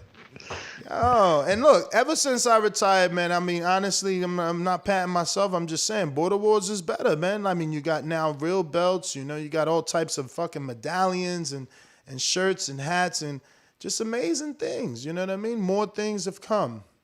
We're finally going straight to YouTube. If, you know, God willing, we'll be going straight to YouTube. The link is already scheduled. Yeah, man. So I just want to see all y'all get your day in the squared circle. Yes. Let's go, champ. Who's next? I don't know, but damn, my man is like, wow, that was a very brutal comment there, my friend. Ooh, what? Where? I don't know. I'm gonna just go ahead and let him go with it and see where. What, Texas Bulldog boxing? No, but well, he did say, I'll just say it, Ryan, Rolly, and Tio all caught pussy. Huh? A cat. Oh. That's what he said. I guess he means because they don't want to fight Devin. We got JT in New Orleans. Are you available, JT? Are you available? JT, come on down. Are you available? He is not. Yes, he is. So interestingly, you come across like a nice guy, but you're really a piece of shit. Hey, that comment. Come on. That was a piece of fuck you. That was a piece of shit. You know, we're doing live TV. Man, I don't care. What you gonna do about it? I'll kill this mother. Why do you have to talk like that? Well, I'm talking to you the way I want to talk to you. You have a problem? Turn off your station. I'm the best ever. Yeah, what's up? What up? Y'all hear me? We hear you. Clear, champ. Right. That's what's up. We still talking the fights, Pacquiao, Ugas. Yes, y'all sir. talking It's Border fight Wars? week, man. Which one? We talking the fights. It's fight week, man. Manny Pacquiao. We actually did a poll, and Pacquiao and Errol was tied for the number 1 welterweight. Crawford was number 2, and you know, who the hell? Oh yeah, so Crawford was number 2. Then we did another poll with who's the number 4 welterweight: Sean Porter, Ugas, Thurman, or Ortiz. And Ortiz is actually. I don't even think that should be a comparison no more. But everybody's still holding on to this Pacquiao thing. And like I say, I think it's just that Oscar De La Hoya, Floyd Mayweather type of thing. Errol was supposed to take the crown by beating Pacquiao, but this eye surgery happened. This guy that called in talking about Errol, he basically trying to say Errol looked like he faked an eye surgery because he didn't want the belt or he didn't want to fight Pacquiao. You cut him. I was trying to listen to his theory, but me personally, man, I think it's gonna be Ugas versus Errol. When Errol come back, because I think Ugas will upset Pacquiao, man. I don't see what everybody see with Pacquiao. I saw Pacquiao getting old in the ring the last time he got in the ring. He been out the ring since 2 years. So I'm taking Ugas in the fight for the upset. A lot of people underestimate his boxing ability and stuff like that. Makes me want to question theirs what they see in boxing. But like I said, I'm rolling with Ugas in this fight. I think he's strong. I think he's quick. I think he's a good counter puncher. I think Manny Pacquiao has trouble with counter punchers and stuff like that. So I'm just rolling with Ugas in this fight. Well, all right. Ugas for the decision. Yo, Coach Myers with the super chat. Do me. Super chat, Coach Myers. We had a couple of more, actually, if you wanted me to get to those before we get to Coach Myers. Okay, who's up?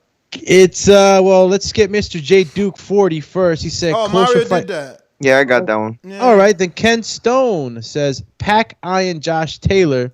Manny wants all the belts. I don't know about all that. He ain't dealing with Bob Scarum. It's horrible. It's C-Dub on the next one. He says, Bud coming to PBC in October or fighting Wario next. Yeah, that's messed up. Hopefully it is true, man. And now for Mr. Coach Myers, he says, I'm still waiting on drill footage from Doomy. Looking, yo, that's it. I'm about to hit. I'm about to be fucking. Let me. And now I'm gonna take this opportunity. Don't I'm take it. I'm gonna take this opportunity to say this. Right. I told Doomy with Mario. I said, listen, man, you need to take advantage. You can do a Patreon day and just release this stuff on Patreon and make the Patreons happy. It could be a YouTube member video.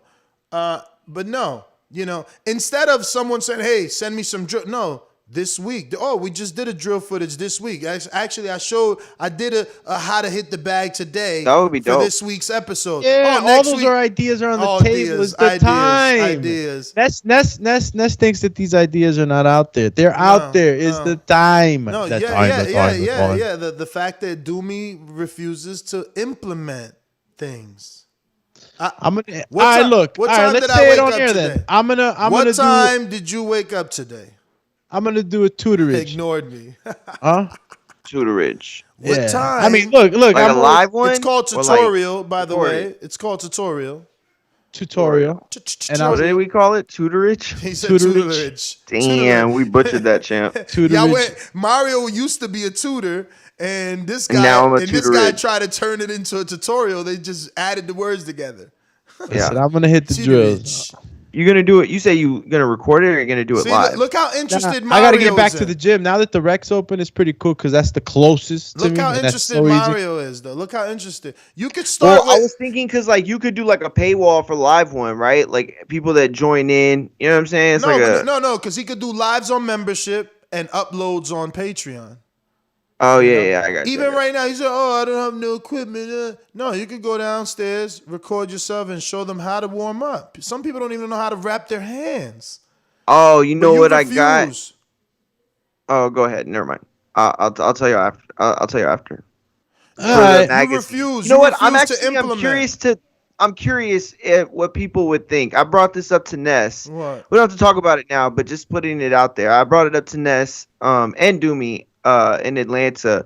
There was this magazine at Half Price Books or Barnes & Noble. I don't know where I was last week. Yes. And I bought it specifically to show them. It's this magazine, and it's called Boxing Workout, something like that. But it's essentially a magazine that is totally dedicated to teaching boxing fundamentals, and it comes with workouts. I thought it would be a cool idea because, I have a vast knowledge of fitness and working out. Doomy knows and understands the technique aspect of boxing. I thought it would be dope for us to do our own TBV zine type of thing, right? With like pictures and tutorials, like, you know what I mean? Like basically like video, but for like a zine, you know what I mean? So basically video, but not video. I think. But you would have the workouts though, Ness. You would have the specific workouts written down for you, so you could just follow. Man, but that's why people like trainers like Derek James and Manny Robles. People that are active and that can get in there and show you as well as tell you. So video is always going to be better than words. You know it. I know it. You're a writer, man. You went to college. No, I for know, it. but I think You know if that someone writing who's is serious dying. about their fitness, though, they want these workouts so that they can have, you know what I mean? bro, and you could put it in video. You're Have right, you but never I used think an it's still, app? Have you never used a fitness app? of Like course, video but is who's going to the develop an premium app though? side. No, but all I'm saying is video is the premium side. They could tell you, hey, yeah, do these pull-ups, Oh, or they God. could show you the video of the pull-ups, and they're charging you for that. All I'm saying is video is Well, always usually more it's like powerful. a GIF though, right? No, the app, like I have a workout app, and if let's say I'm gonna be doing V jumps or whatever, it'll say it'll have a video, a little short 1 minute video where it shows you exactly how to do it in case you don't know how to do the workout. Yeah, I had one that was like GIFs. Like they would show you, like if it was a V sit up, it would start in the laying down, and then it would go to, and it would show. You know what I mean? And it was just like a GIF that would repeat. But developing an app costs. Again, you don't need an app. Whatever. No, you don't. You don't. Whatever. You could just do it on the video. Yeah. You could do it on Patreon Or we could members. do a zine. Why would I go to an app that no one ever heard of when I'm on YouTube? All right, listen. We'll ask the chat. Hello. Y'all, would Hello. y'all, I guess would y'all monetize be it and all that other into Hello. a magazine style, internet zine style? Listen, we already written know out Coach that we're- Myers wants his video. He just paid an extra $1.99 on top of his fucking boomerang to remind Doomy that he wants his video. So I just so don't the fact see that how we he's can already do a video boomer- though. Oh, How can we my do a video with Lord. all three of us in different areas? It don't have to be. It don't have to be. It don't have to be. It can be each of you. I don't need to do that. I already do a million things. Like I said, I want an answer Well, from the that's what I'm two of you. What time did you wake up today? Initially I woke up around 6, but then I went back to bed. I woke up at 7. What time You know- did you hit that coffee pot? Pop. No I coffee. still haven't had a coffee. All I've had is water and prayer. Yeah. I had 2 coffees, champ. Water I and prayer. couldn't. I couldn't get up. Yo, ever since we Dude, got you back from Atlanta, because I wasn't feeling well, my sleep, like I've been messed up on sleep because I got home and crashed, and then woke up at like midnight. Went to work out, came back, same thing the next day. Any So, I take vitamins? I do. I You, take Ness? Anybody vitamin else? C, fish oil. How about you, Ness? I mean, not fish oil, flaxseed oil. Ness takes vitamin green. But Ness is currently consuming his vitamins. Nah, Ness gotta be taking some vitamins. He capping. Why? Why you say that? Gotta be. Because he barely aged in the last 9 years that I known him. Nah, he fucking that too. But he's up at a certain time. He goes to sleep at a certain time. I would love to know this man's fucking I sleep know. schedule. Ness gets up like Yo. at 4 in the morning sometimes. Yes. 3 in the No. morning. 3 in the Most morning. times. It's Most 3. times. No, 4 and 5. 4 and 5. I was up today at 4 without a doubt. Sometimes his fucking messages wake me up, and then I'm up and shit like, what the fuck is this guy doing right now? Working. And working. Sure enough, Always. Mario, One which way or another. which brings me to Mario. You haven't sent me the email. Oh, I'm sorry. I have it right I'm here. Sorry. See? I'm always working, baby. Let's go out to Keem in Florida. Are you available? Are you available? Are you available? Came the dream. Are you available? He's putting in an AC duct, which is almost time to do. I thought I wasn't going to do that, but whoa, it's getting warm in the garage. Why wouldn't you have done it? No, because it was for the garage. That's kind of like. Oh, got you. You know what I mean? But I think I'm going to cool it down. Cool it down. Damn, that's really showing my age. None of y'all ever heard of that song. You don't even know the name of that group. Remember that? I don't even know that song. Isn't it cool it down? Like, cool it down. You need to slow it down. Ooh, watch out. No gonna way. fall in love. It's not like you singing Backstreet Ain't that Boys. New Edition or like somebody else? That is a New Edition song. You out of here, man. You out of It here. is Get a this New man Edition out of song. here. You're right. He doesn't know about real music. Let me get to Keem, man. Wait a minute. You say you know boxing? Yeah. What is it? Maybe I don't know. Tell me what a pool counter is. Pool counter? I've never heard that term before. That must be your term. You must have been. Fair shake. HBO needs to fire you. You don't know shit about boxing. You ain't shit. Yo. Y'all hear me? Yo. What up? Hopefully my background ain't too loud. I'm at this little brunch spot. But Oh, you eating brunch, huh? man, I get to work at 4:30 in the morning, man. So When I go to lunch, it's really brunch, bro. See? He getting up early, getting that bacon.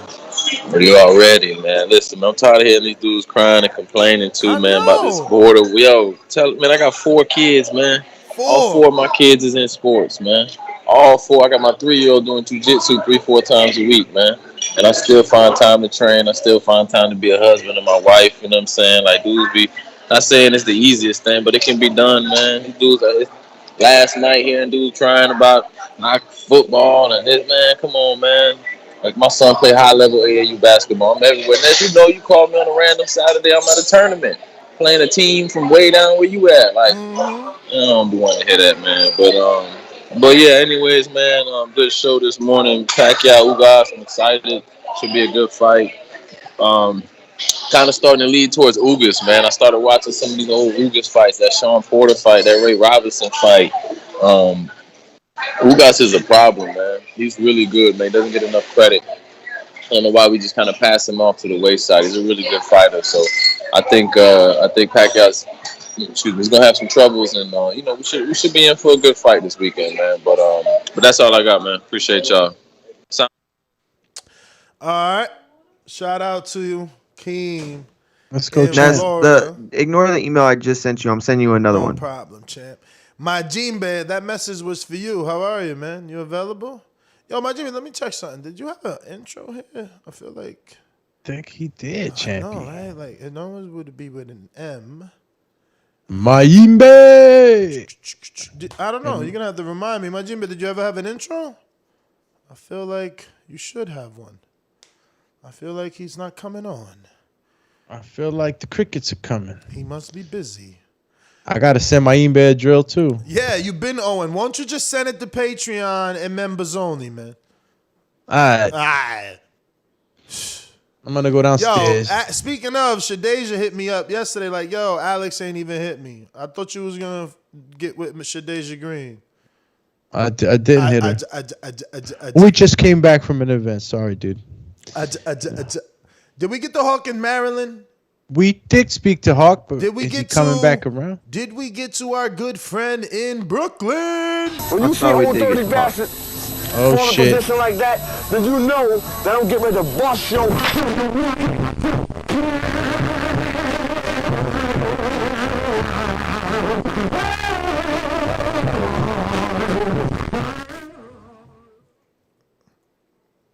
Hey, yo, y'all hear me? Y'all hear me? We hear you. We hear you.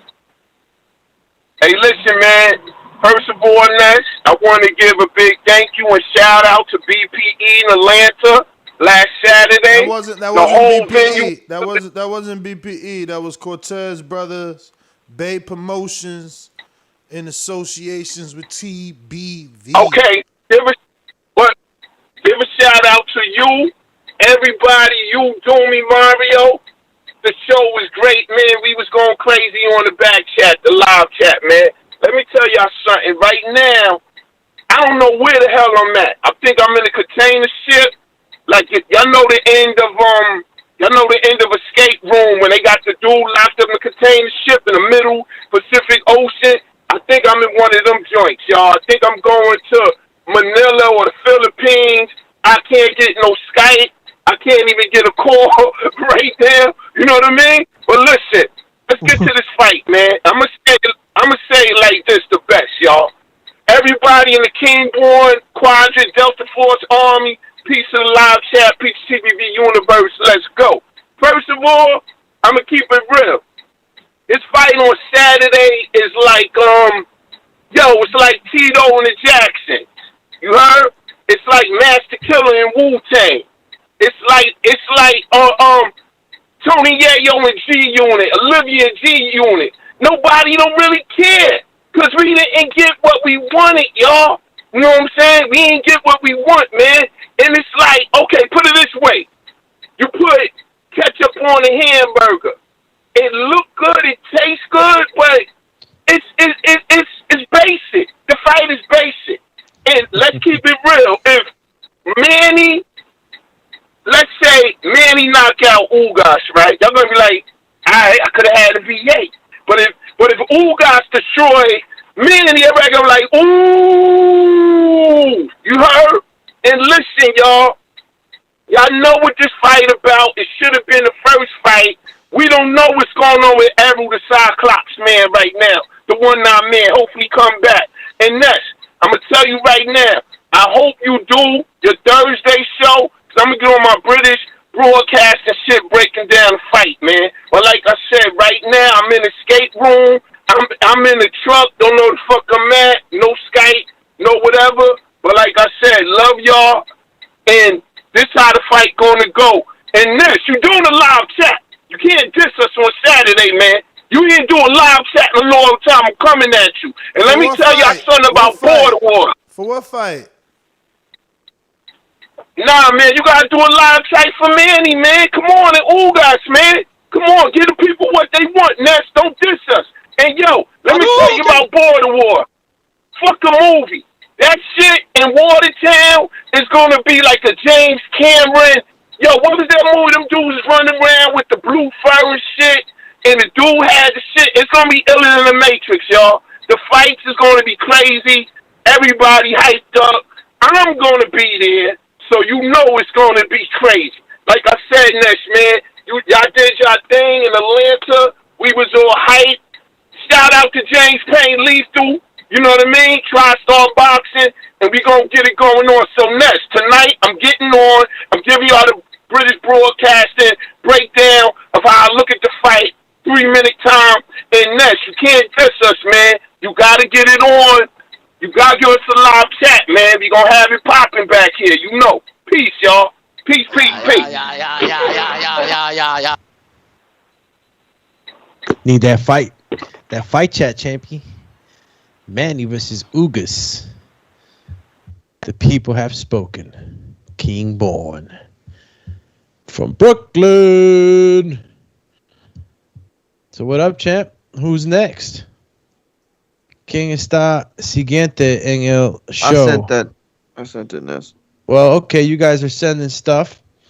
But we're gonna get into the Matrix that's gonna happen this weekend. That's line 6. Reed, you haven't pressed 1. And my Jimbe is busy. Him? Yeah, 253 is him. I'm pretty sure. Oh, I thought you were talking about Kingborn. My bad. Nah, Kingborn is up the top. I don't know what happened to his name. Kingborn is up the top. Damn, we out. We breaking. Hell, short one is over, man. It's over. We got. All right. That allows me to get the back end business. Tonight. Coach Myers, I'm coming back to you, man. Whoa. We went to you, bro. You see, he said, can I get my call? Like, yo, we went to you, bro. Whoa. He's so quick to jump on me, man. Cute, yo. I think this is Hello, Coach Myers. The second time we played your intro on one show. Yeah. You ain't played no intro. What? Hey, yo, Boomy, you hear him? Yeah, hear me? Hey, listen, I heard you the first time. And I messaged you. And I told you I was ready like a half hour ago. But anyway, where you message me at? In the chat. Skype chat? Man, I don't be looking at that Skype chat, man. But anyways, besides that, hey, listen, a good guy to watch online as far as like technique and everything, which I was trying to get Doomy to do.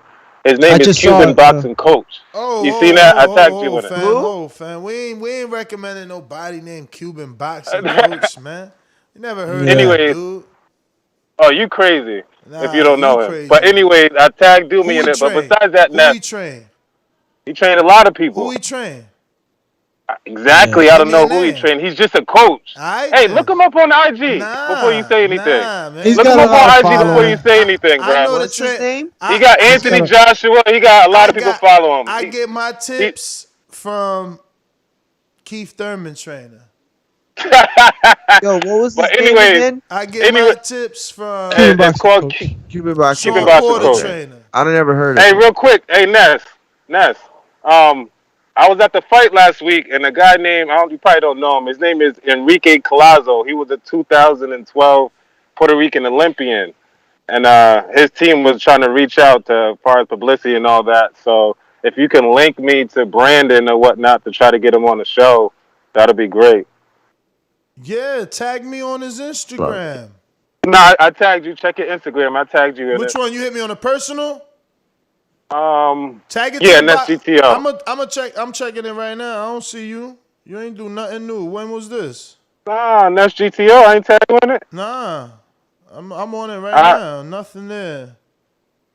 I do it right now. Besides that, hey, listen, we gotta try to get my boy Popeye in there, man. The boy got a crowd, man. Shout out to Cassius, but yo, Popeye brung him out, bro. What's the name of that promotion? Shern's Boxing, I want to say. Shern's or something like that. Yeah, man. Oh man, I just reached out to them. I'm trying to get in there for real, bro. I'm glad you brought that up. Let me double check that message. Yeah, but besides that, I'm gonna tag you in again just in case you ain't got it. But good show. Keep it going, fellas. For sure.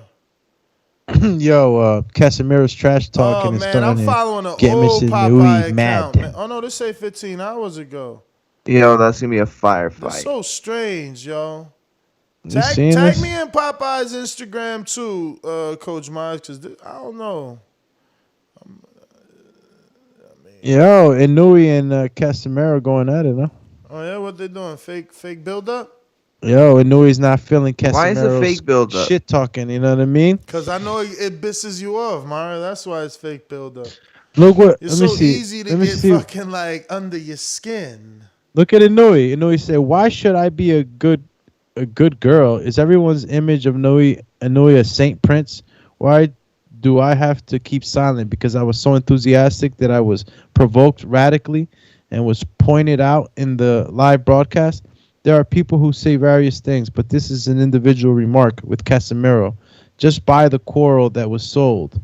Please organize a match. Once the match with Casemiro is decided, I would like to beat it under the rule of boxing. Therefore, we firmly ask for weight management, quote-unquote doping management, so that the match will be established. I hope this year." Yo, I'm pumped. I'm jacked right now. That fight's gonna be crazy. Best trash talk right there. Yo, listen, that fight don't even need a narrative. It is the narrative. Both It's the guys most are hard punchers. explosive. Listen, they got this thing. Casemiro's gonna be in trouble. I'm sorry. I'm standing with Inui, Dougie. But it'll be a tough. But he's gonna take some. He's gonna get cracked in that fight. Really? I think he will. I mean, listen, I'm not saying I knew he don't win, and I probably will, pick him with my head, but with my brain, I guess. But as a heart, like I feel like Casemiro hits hard enough to cause him trouble. Can he catch him with something really big? I don't know. That's gonna be, that's the $1 million question. But ultimately, I feel like he does possess the at least sheer punching power to make it a very tough night. Mario, call you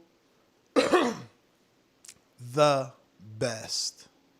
Why? This email's perfect. I know. I think it looks really good. But I want you to send it back to me so that I can, put our pictures and stuff on there, and you can send it as a PDF.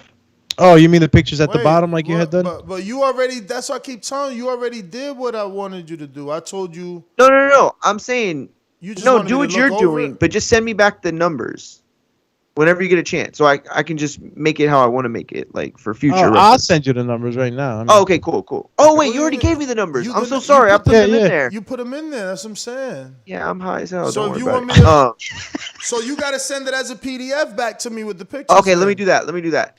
Yeah, real quick, super chat. Davidian says, "Hey, Ness Heyman, you my brother, King born. Don't diss us." Laughing emoji, double black heart. Yeah, don't diss us, Ness. Hawk said, "Ness, what up? Come to me." I thought I went to you, Hawk, in Maryland, hawking them down. What up? Yo. I ain't go to you, champ. No, boy. I'm sorry. Hold on. All right, then you come to me when I'm joking. Hey, what's up, TBV? We all cough in here. Yeah. Let me say first I'm getting real quick. My first shout out Bill and Devin Haney for coming up with, and for Bill for making the next John Wick, which is Devin Haney. That John Wick is known in the movie industry as the Boogeyman. And when you call it the Boogeyman, that's because he had a good conversation and with what's his name, Gary Russell Jr. Haven't heard from him since. All Gary Russell do is make interviews and point at the camera. Had a fight set up with the number one contender, what's his name, Ryan Garcia. He decides that he is having a mental breakdown and he retires. Haven't heard from him since. Then Devin Haney gets in line for Rolly Romero, talking big cash trash. Now he's talking about retiring. Boxing's doing nothing for him. You see his video last night? He's retiring because boxing's doing nothing for him. Rolly. Wow, really? Just close to Devin. Yeah. Devin Haney making these boys leave boxing. And one other thing I was trying to say, in a Cash App yesterday. WBC went at Errol Spence to take his title.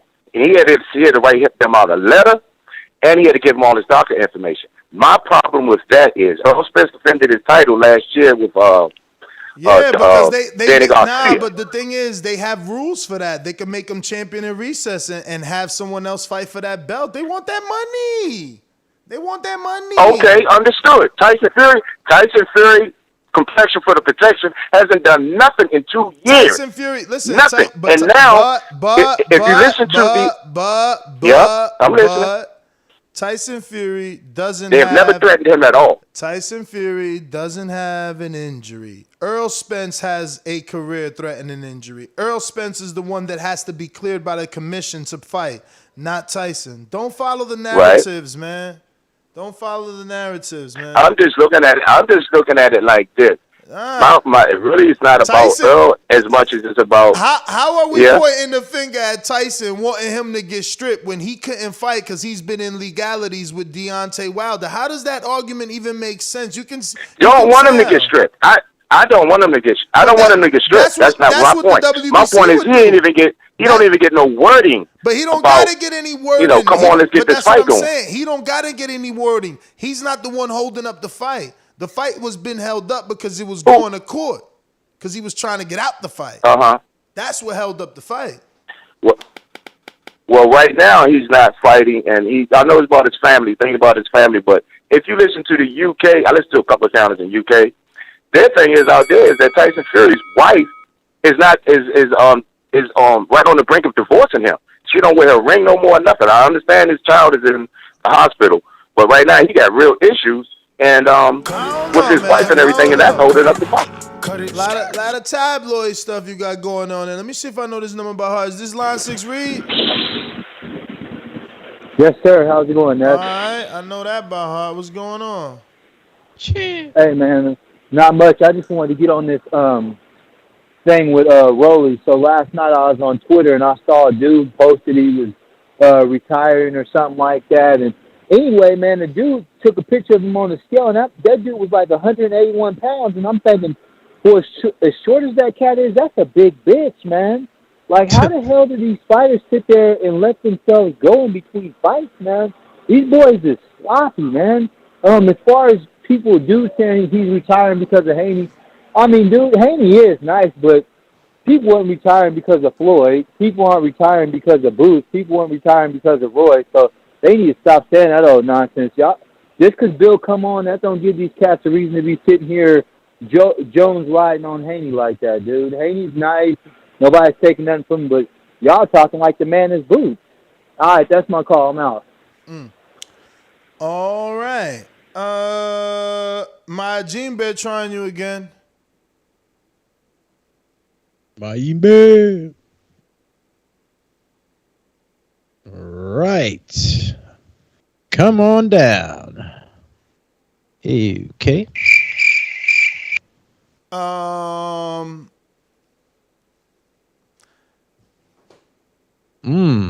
Rolling with the punches. JT counterpunch. JT. Yeah. Is my background clear enough? As long as you're speaking, yeah. Alright, my counterpunch was kind of for line 6. I mean, I'm trying to see what's this obsession with Booth Ennis. He's a spectacular enough fighter. I mean, he haven't no big fight besides the last two. I mean, the last two fights were pretty okay, but we know at this point you gotta go through the process like Keith Thurman did, like Errol did. Everybody gonna be thinking he's ducking nobody. It's just not his time yet. So I mean, and I'm trying to sit there and say he tried to knock Devin Haney, and I feel like Devin Haney did a little more to show to the sport. Then he said his last call was like he who is Boots Ennis and stuff like that because he really haven't really proved himself at welterweight to be one of the top. Well, I know he's close to it, but he haven't proved himself to be one of the top welterweights. That's my counterpoint. I'm asking line 6 there. Let's go, champ. Line 6, I'm assuming you want your boomerang. Hey, check this out. Check this out. Dude saying Boots ain't proved himself. Let's just go off the eye test. JT, I think his name is. If you watch what Boots do good and you watch what Haney does, Boots got a better jab than Haney. Boots got more power than Haney. Boots is getting guys out there. You don't got people saying Boots is the Amir Khan of any division. Boots moves better than Haney. Anything Haney does, Boots does better. Bill knows it. That's why when I said that they don't ever talk about sparring Boots, Bill didn't say nothing because I told him y'all did not want that boot smoke. There's nothing better about Haney than Boots. It's all about opportunity. Boots don't have the machine behind him like Haney and the rest of these fighters got. The machine behind Boots is line 6 Reed. That's my call.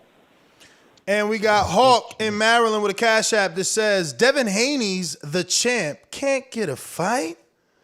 Yes, that seems to be it right there. Coach Myers, boomerang? Oh, JT, counterpunch. Yeah. Yeah. Yeah, give my boomerang to JT, though. JT, counterpunch. Boomerang. Okay, can you hear me? Not the way we would like, but you're going to have to... It'd be better if you just talk straight through so the background noise doesn't... All right, look, check this out. I understand that. I gotta go piggyback off with one of the callers said about Devin Haney. Devin Haney apparently got people thinking about retiring. No, Boots Ennis don't have nobody thinking about retiring. I understand Boots Ennis they both very skilled type fighters. I kind of disagree with him about who got the better jab because they got similar style jabs. They fight similar and stuff like that. Yes, Boots has more power.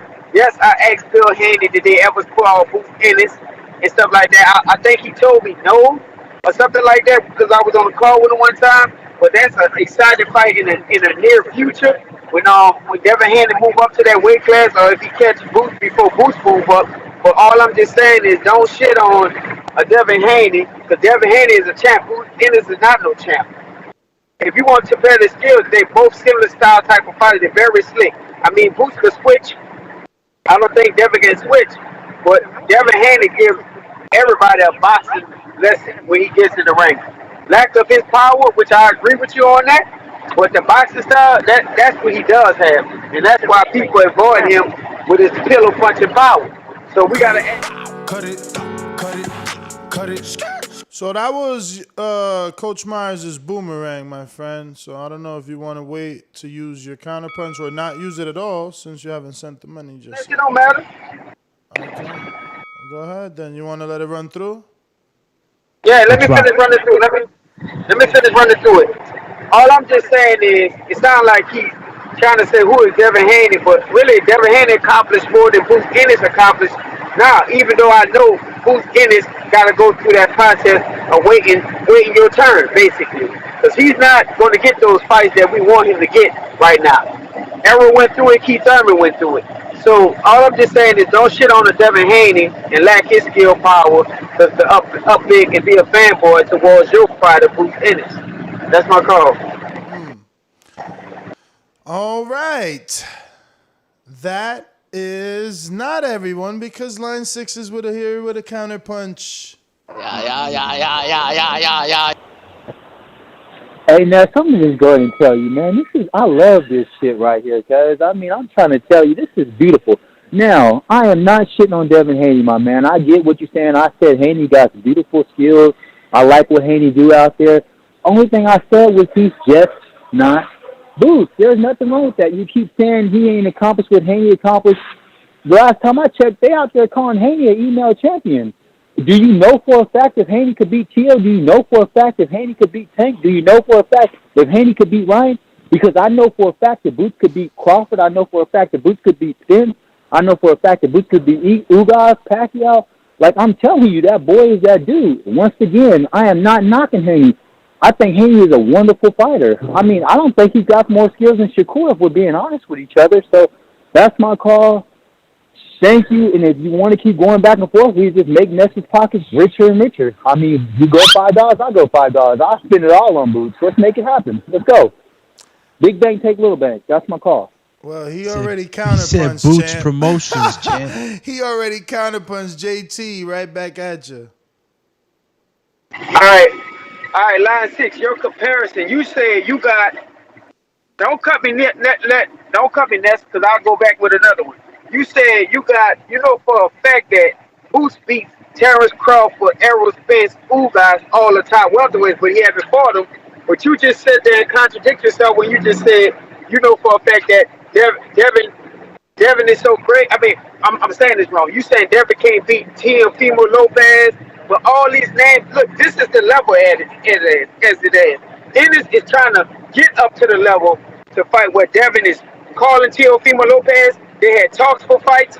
Guess what? The fight ain't get made for business purpose, whoever ducking who, and stuff like that. So you can't sit there and say that. Ennis is not on the level where Devin Haney is at, because Devin Haney is in the mix of those name calls. Ennis is calling those names trying to get to that level. That's the difference between the fights. I'm not knocking no Boots Ennis. Like I say, he's real skilled, but based on watching boxing, knowing how the sport works, he got to wait his turn, and his turn is not right now. All right, so JT, just so you know, Coach Myers just super chatted 2 more counter punches for you in case you go at it with Ricky Boots again. is Oh wow, and so did Ito Cool. So you got 3 ready in the chamber. And Yo, can you Ricky, compare the last 2 opponents of Devin Haney to the last 2 opponents of Jaron Ennis? No, in any way? No, Devin Haney's last 2 opponents are more legit. Linares is a 3-time something, maybe 4-time champ, and Gamboa's a 3-time gold medalist, sometimes whatever champ. It's not even. On paper is way better, but just looking at it through the scope of time. Not even. I think more people would argue that Linares had a better shot at beating Haney than Lipinets had at beating Jaron Ennis. But let me get to line 6 Reed, who paid for the counterpunch. What up? Counterpunch. Hey, man. I'm going to tell you straight up, I take on the whole TBV community about this Boots stuff and Haney. First and foremost, let's get this clear. Gamboa way over the hill. He'd already got his shit rocked by Crawford and Tank, so that was Haney fighting somebody's leftovers. Second off, but that's what Leonard, boxing is, though. Line 6, because Lipinets was someone's leftovers. Like that's what that is. That's what boxing is. Because guess what? After Devin fought Gamboa, Colbert was about to fight him, and Gamboa pulled out. Hey, Ness, hold on. I'm not disputing that. I'm not saying Boots got a great resume. I'm just going back to if Boots is a nobody. Let's think about the last guy Sean Porter fought after he fought Ugas. How come he didn't just give Boots the opportunity? These dudes ain't giving Boots the opportunity because they know what it is, man. I mean, let's be honest here. If you know somebody can give you the business like you ain't never got before, you're not going to fight them. You're going to use the excuses they're not worth it, they're not worth the time or the money. And also, I didn't say that Devin couldn't beat Tio. I didn't say he couldn't beat those guys, JT. I said, do you know for a fact? Because I know for a fact that Boots could beat all of these guys. And whenever Boots do get that opportunity, I'm going to put a whole G on Boots. You don't know for a fact. You believe, with like, I don't know, with all your heart. But there's no way for you to factually know that Boots can beat those men. You just believe with all of you. JT, how many of your 3 do you want to use? I'm gonna use one so I can go back with him. I owe you 3 though, Ness.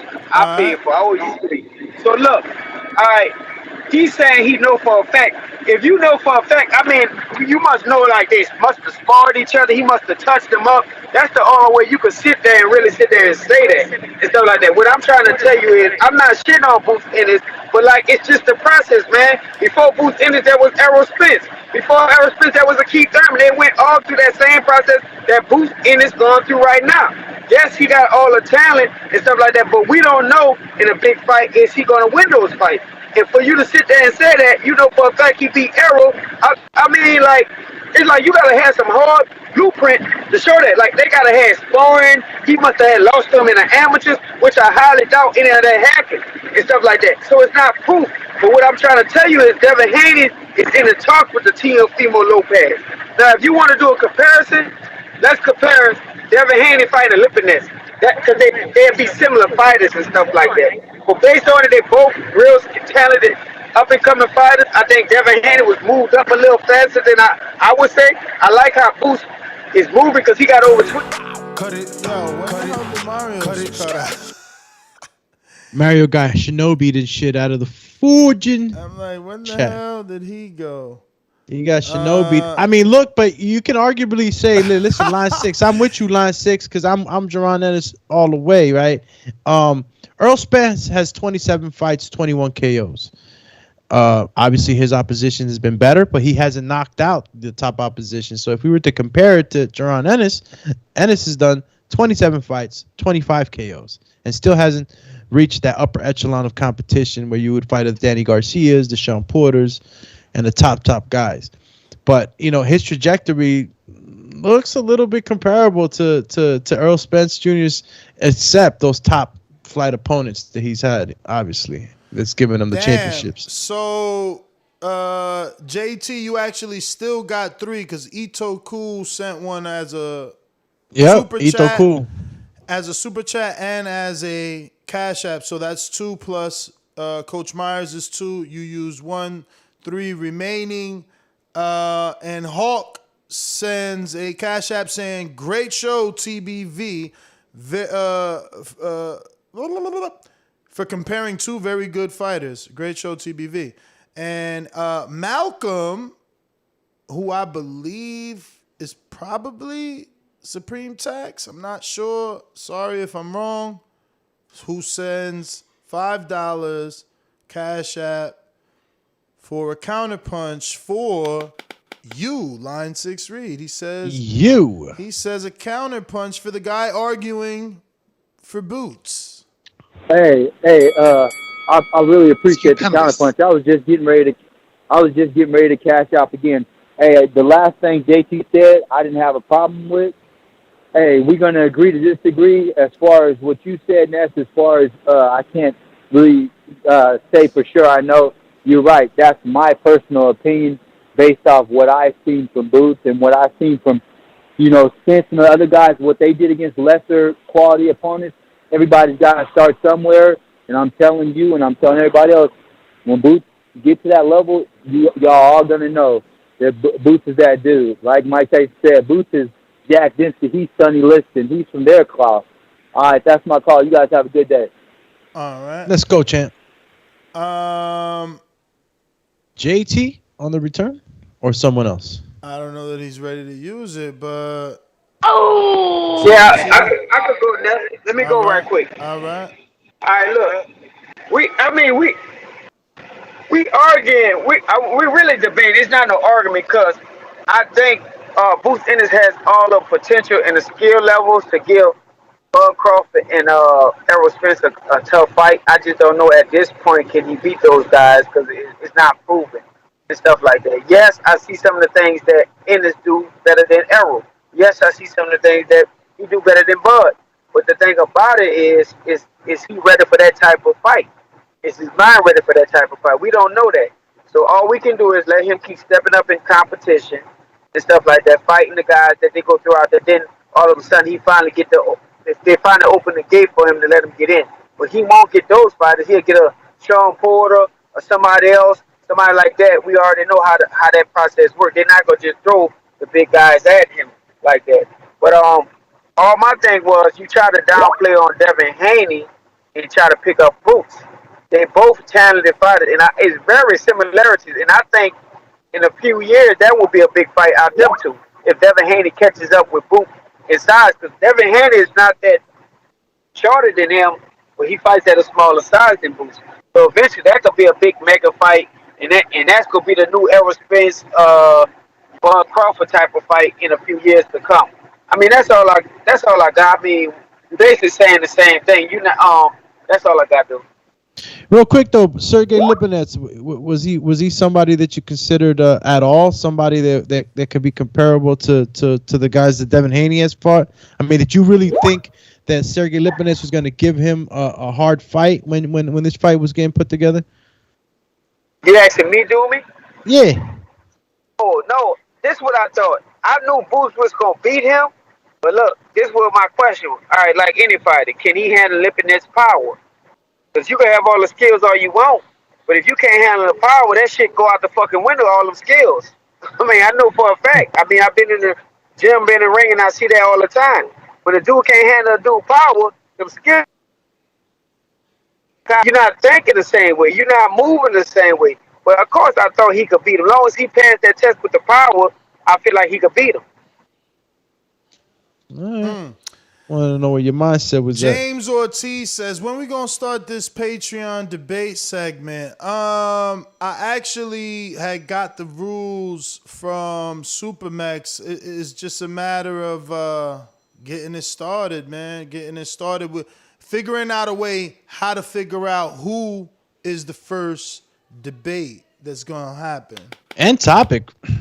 There's a lot of polls that need to be conducted. But that's right. Yeah, looks like Line 6 Reed says, in a $5 cash app, he says, I don't think anyone gives Boots a hard fight when he beats the top guys. Y'all gonna say it was too easy. Stupendous. That's why I want Doomy to go to check him out in the gym, man. I hear he's so big, you know. He's my height, like, if he ain't going, I was gonna fly in. I was gonna do a 1-day thing. But Doomy's there and he can build the relationship. That's it, champ. Better. You know, I don't mind if my Paul friend Crow, comes man. to Jersey. Everybody's talking about Jaron, but Paul Crow right there probably always spars Jaron. And he's got, for 6 fights or 8 fights in, he got big names. He beat Luke Santamaria, who just beat Devin Alexander. You know what I'm saying? So go figure that. How the hell, how the hell the dude you beat gets the bigger name than you, right? Like, But shout out to Jorge Caputillo because Luke Santamaria is his fighter, and that puts his name back in the mix. You know, beating Devin and being Mexican puts your name right back in the mix, though. You know? Definitely. In the mix, though, brother. It's a great win for Santamaria. Great win. Great win. Yo, is the poll closed or you still got this piece open? If you leave it to my good friend Punch, he'll tell you that Devin got 3 milli for his last fight. Yo, 32-32 is the poll for who's number 4 in the welterweight division. 456 votes. Virgil Ortiz, 32%. Sean Porter, 32%. Keith Thurman, 26%. And Yordenis Ugas, 10%. Oh, where's Mario's other email, man? I don't know. Whatever. I'm sending it to you. Whatever. Malin, so that stood at 32. You going to close it or no? What? The poll? It's 32-32. Oh, Sean Porter, 33. I should close it right now. Yo, they saying you doing your own polls. As soon as it reaches your number, you stop the poll. Nah, whoa. 32-31 now. Sean Porter 32, Virgil 31, and it looks like they gave Keith some love. He's at 26. Yordenis at 10. So listen, we all know that Porter and Virgil were the ones that stood at that 4th position. So it's pretty tight. So it's got to give Virgil Ortiz some merit to his positioning. The people have spoken, champ. 32-31, 26-10, and then you got my man, Hell Rel. The question is, who is the gatekeeper for Boots? who is that gatekeeper? I mean, Sean has always been the gatekeeper. You know what I'm saying? As far as like, yo, if you can, get past Sean, but who else is in that division right now that can give us a great test? Let's check it out. We got Rel. And you were in another state when I read that. Oh, you read that? Oh, he said, "Who's the question is who is the gatekeeper for Boots?" Yeah, so I'm saying like, who can give him that type of Sean Porter fight? Keith. Sean's always been Keith, man. I mean, Keith let himself fall to that. Keith, Josecito Lopez. He needs those type of names to put him over. Danny will never do it. Don't say Danny. That's Philly. It'll never happen. It'll never happen, B. It'll never happen, B. What's wrong with y'all, man? So it'd have to be like what? Sean Porter? Sean Porter, Keith Thurman, those people. Keith Thurman definitely would be a test. Keith's IQ is serious. I honestly don't see, man, Jaron. Look, man, I see nobody stopping this kid, man. He's the next champ. In my opinion, obviously, he doesn't have that machine like they mentioned before. I know he's had a little bit of hiccups in his, in his business side of his boxing career. And but the performance he gave us with Lipinets, man. Listen, Lipinets is a tough dude. And JT said it. He was waiting to see how he would absorb that power. And he absorbed it pretty damn good. And he returned it. He hurt, he made it look easy, man, for Lipinets. Lipinets, even though a lot of people don't give him too much credit, but he is a game opponent, man. Very game. Well, let me refresh this super chat page, make sure that we got to everybody. Everybody. Oh, wow. Wasn't that Backstreet Boys? That was. You showed the variety in your playlist. Everybody. Yo, listen, that was a hit, though. Ness GTO, Instagram and Ito Cool said, "Don't go nowhere." Connor Ben, whoops, Ennis, or he said, "Whoops, Ito Ennis." Cool with the UK whoops, love. Ennis. Whoops, Ennis. Champ. Whoops. Yo, whoops. Ness and to the live chat. Yo, I'm out, man. Ness GTO, Instagram and Twitter. Catch us on the next one. We working.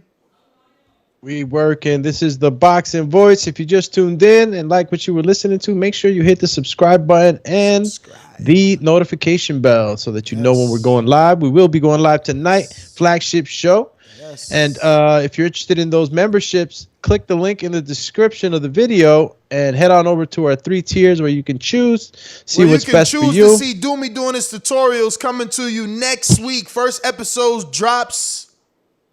My friend, whenever you say, friend, because you've always been pretty good at motivating me, man, and pushing me. So I'm gonna go ahead and start this up for the community. We don't do nothing man. on Tuesdays, so you can do Tuesdays. You drop your video. Tuesdays. Let me see if I gotta say the word right. Tutorial. My girl makes fun of me sometimes when I do that. It's tutorial. Tuesdays. Coming up, I'll be. Yo, what you mean, Texas Bulldog? Where'd I forget you? This one says, "I'll just say it." Ryan, Rolly, and Tio all called Pussycat. We said that already. We have no other ones up for you, Texas. Yeah, I definitely caught that one, Bulldog. That was a deciphering emoji right there with the cat. We don't have anything else. You haven't sent anything else, my friend. Yo, shout out to Brandon. Shout out to everybody. Yo, no, Ness, thanks, bro. I'll be doing it on Tuesdays, man. I'm gonna start training videos here on the TBV, the Training Voice, whatever you want to call it. We're gonna be here giving all our community members some insight on the sweet science. I know you could probably get this all over across the internet, but I'll give you some of what Doomy can give you according to my philosophies and the way I see things, and you'll see that it relates to many other big coaches. We all have our own style of coaching, but one thing we could agree on is the basics as coaches. There's certain things you got to know first before we can teach you the sweet science. George Foster. That's why the UK. They're brutal. He said Doomy's tutorials coming in 2024. God damn. Why he said tutorial? yo, no one believes you, bro. All right, listen, you're gonna help me do this. I'm gonna do it on Tuesdays. That's it. I'm gonna do it, and I'm gonna start off, with an introduction probably. And why don't you? How can we send me a video what you want to be discussed for my first video? Send me a DMs to the box. No. We're gonna put a poll up with options. Okay. Come in, send me a video. Like, what the hell? You need a poll so everything is scheduled, man. This guy doesn't know nothing. I got him, y'all. I got him. Producer in the back end. He got y'all. Yo, we out. Peace.